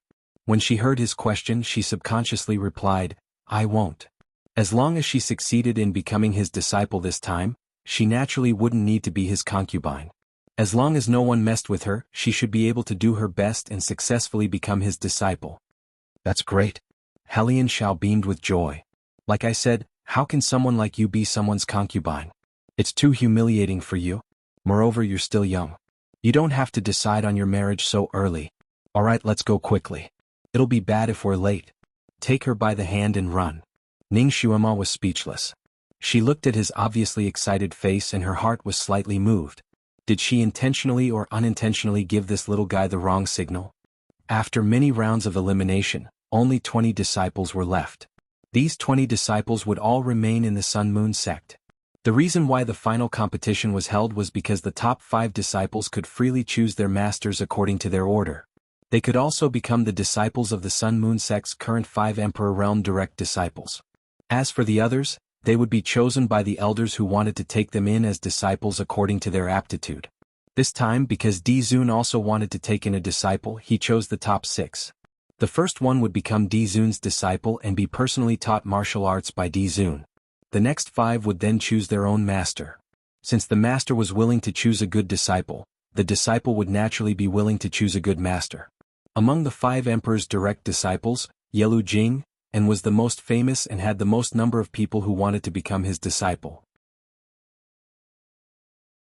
Therefore, if there were no accidents, the second-place winner would become his disciple. All the fighting equipment on the Celestial Light stage had been prepared. The Celestial Light stage was extremely large. It was the size of a football field and was divided into 2 arenas. The 20 new disciples were divided into 10 groups of 2. The losers would be eliminated and the winners would continue. After a few rounds, the rankings would be decided. In order to be fair, the opponents in each match were decided by drawing lots, and neither side was biased. The matches in both arenas would be faster if they were held at the same time. The arenas here were very special. Although they were called arenas, they were actually rows of densely packed icicles. Rather than calling them icicles, it was better to call them icicles. They were about 10 meters tall and the tip was not even as thick as a person's thumb. They were slippery and sharp. These icicles were arranged according to the 5 elements 8 trigrams. The disciples competing not only had to face their opponents' attacks head-on and freely jump on the icicles, they also had to be very familiar with the 5 elements 8 trigrams array.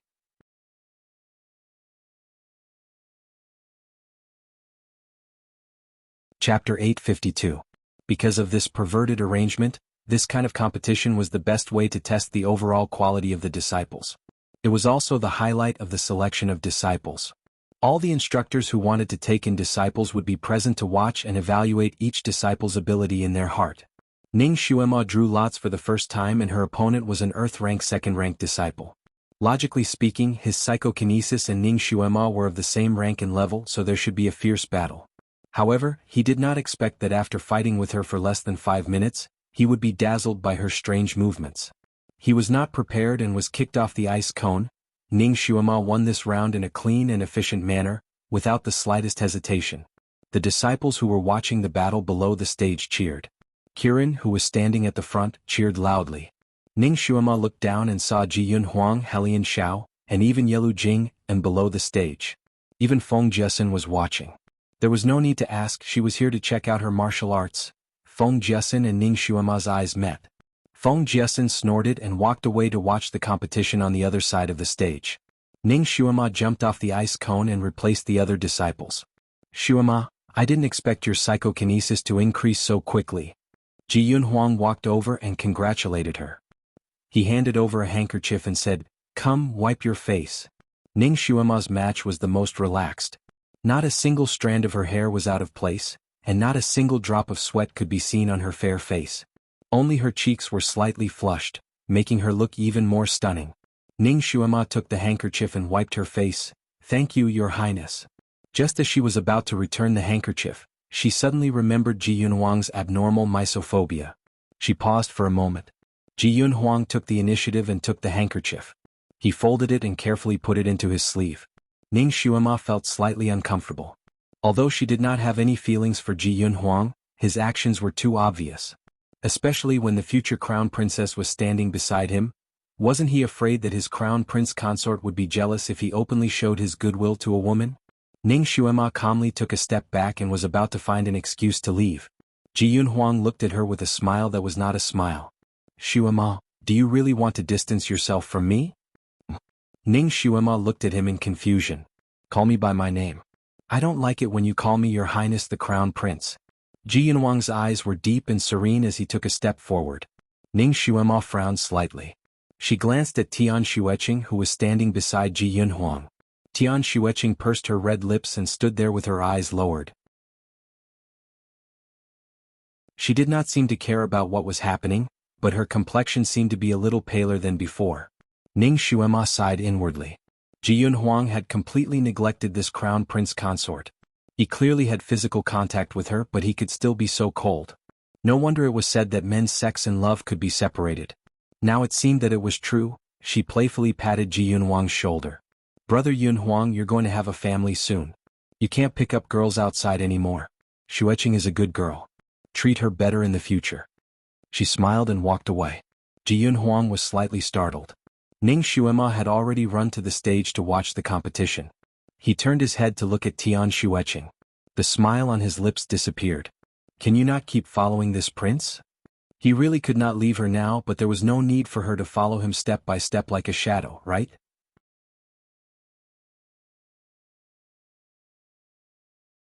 Chapter 853. Ji Yun Huang's heart was vaguely irritated. He looked at the pale Tian Xueqing and coldly said, "Are you afraid that this prince will treat other women well?" Deliberately watching from the side? "Let this prince tell you, even if I marry you as the crown prince's consort in the future, you won't be my only woman." He was the crown prince and the future emperor. If there were no accidents, he would have 3 palaces and 6 courtyards in the future. Of course, if he could marry the woman he liked, that was an exception. Tian Xueqing's face became even paler. She took a step back and said, "Your Highness, Xueqing understands. Xueqing will not interfere with your matters. If that's the case, then don't keep following this prince." Ji Yunhuang turned around and left. Tian Xueqing subconsciously followed him for 2 steps and stopped. She did not know anyone around her. She had been raised as a medicine person since she was young. She was almost isolated from the world and was not good at socializing. At this moment she was thrown into the crowd by Ji Yunhuang. Although the people around her were very polite to her because of Ji Yunhuang, she still felt lonely. She slowly walked out of the crowd and found a secluded corner to enjoy the scenery. "He is obviously your man, but you can only watch as he is taken away by another woman. Do you feel sad?" A voice came from behind her. Tian Xueqing turned around and saw a white-clothed woman walking over. Tian Xueqing's memory was very good. She recognized that this woman was one of the new disciples. Her name was Feng Jiesin, and her martial arts were very good. Other than Ning Xuema, her chances of winning the championship were also quite high. Feng Jiesin's words clearly had the intention to sow discord. Tian Xueqing glanced at her and did not say anything. Feng Jiesin sighed, "That woman is a vixen. She is especially good at seducing men. She is obviously someone's concubine, but she still has an unclear relationship with several men. Men are cheap. What they can't get is always the best. They don't look at a beauty like you by their side and only like to look at those wild flowers." Tian Xueqing faintly frowned and took a step back. She lightly said, "Sorry, I will not talk about people behind their backs. Miss Feng, I don't understand and I don't want to understand." She turned around and walked into the crowd again. She didn't want to be alone with Feng Jiesin. Feng Jiesin was speechless. She had originally wanted to find an ally who hated Ning Xuema and find an opportunity to make things difficult for Ning Xuema. However, she did not expect that the other party would completely ignore her good intentions and leave just like that. She got snubbed and was a bit unhappy. Just as she was about to join the crowd, she raised her head and saw Yelu Jing, and standing not too far away. She was lightly playing a bamboo flute in her hand and was looking in her direction. Her heart jumped. Although Yelu Jing'an's position was high, he was handsome and elegant as jade. No matter where he stood, he would attract the attention of a large group of female disciples, and Feng Jiesin was one of them. Her wishful thinking was to take the ancestor as her master and become martial siblings with Yelu Jing'an. When the time came, she would find all sorts of reasons to get along with Yelu Jing'an and think of a way to woo him. Then they would return to the Fengyi kingdom to seize power. She had always thought highly of herself and felt that she was more than enough to be a match for Yelu Jing'an. Therefore, in the depths of her heart, she had already regarded Yelu Jing'an as hers. At this moment, when she saw him looking in her direction, she felt both nervous and excited. She was nervous because she was afraid that her words to sow discord between Tian Xueqing had been heard by him. She was excited because it turned out that he was still paying attention to her.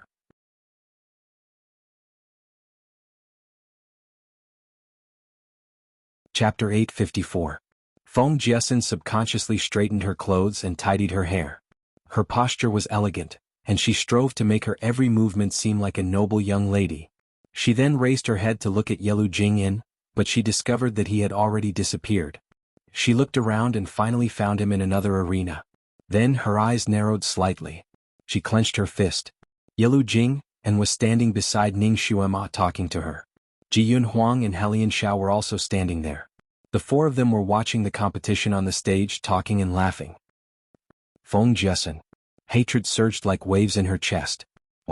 Why was everyone so good to that girl? Her psychokinesis was obviously not as high as her, and her appearance was not as beautiful as her. Why was she able to gain the favor of so many men? Vixen. A standard coquettish vixen. Feng Jiesin cursed in her heart.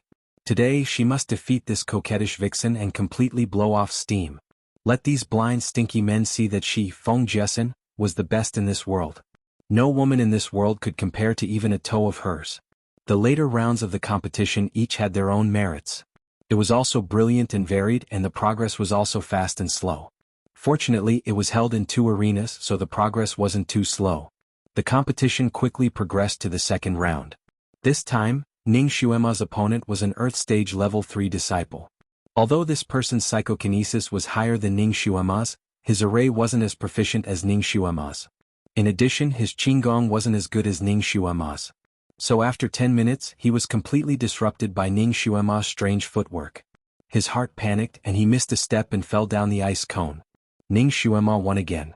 Just like this, round after round of competition, the morning passed and then the afternoon passed. Ning Xuema also competed a few rounds. Although it was more difficult to win each round, she was still the one who won. If Ning Xuema had broken through the 6 levels on her own, some people still suspected that someone had let her win. But now, after seeing her defeat her opponents again and again with various kinds of martial arts, everyone's impression of her had changed from being suspicious to being convinced. Originally, the people of the Sun Moon sect were not particularly interested in the competition between new disciples. In previous years, apart from a few revered masters who wanted to take in new disciples, the others would come in 2s and 3s. After all, everyone was busy. Besides, how good could the new disciples be? In the eyes of these old birds, the martial arts of these newbies were not even worth looking at. There was nothing worth looking at. But this year was a bit special. Firstly, there were geniuses among geniuses like Feng Jiasen and Helian Xiao in this batch of new disciples. Secondly, there was suddenly an unexpected dark horse like Ning Xuema. The fact that a former trash had passed 6 stages in a row had shocked all the disciples of the Sun Moon sect. Her name had spread to every corner of the Sun Moon sect overnight. They all wanted to see the true face of this dark horse. So early in the morning, the people who came to the Star Brilliance platform to watch the competition could be described as a sea of people. Every time Ning Xuema competed, there would be countless eyes watching and analyzing her. Ning Xuema was someone who was used to seeing the wind and waves. No matter how many people stared at her, she would still be able to act as if nothing had happened and perform normally. And those little girls and youths who were fighting with her were under great pressure. With so many people watching, they were nervous and excited. They were excited because their skills would no longer be buried. They had finally become the focus of everyone's attention.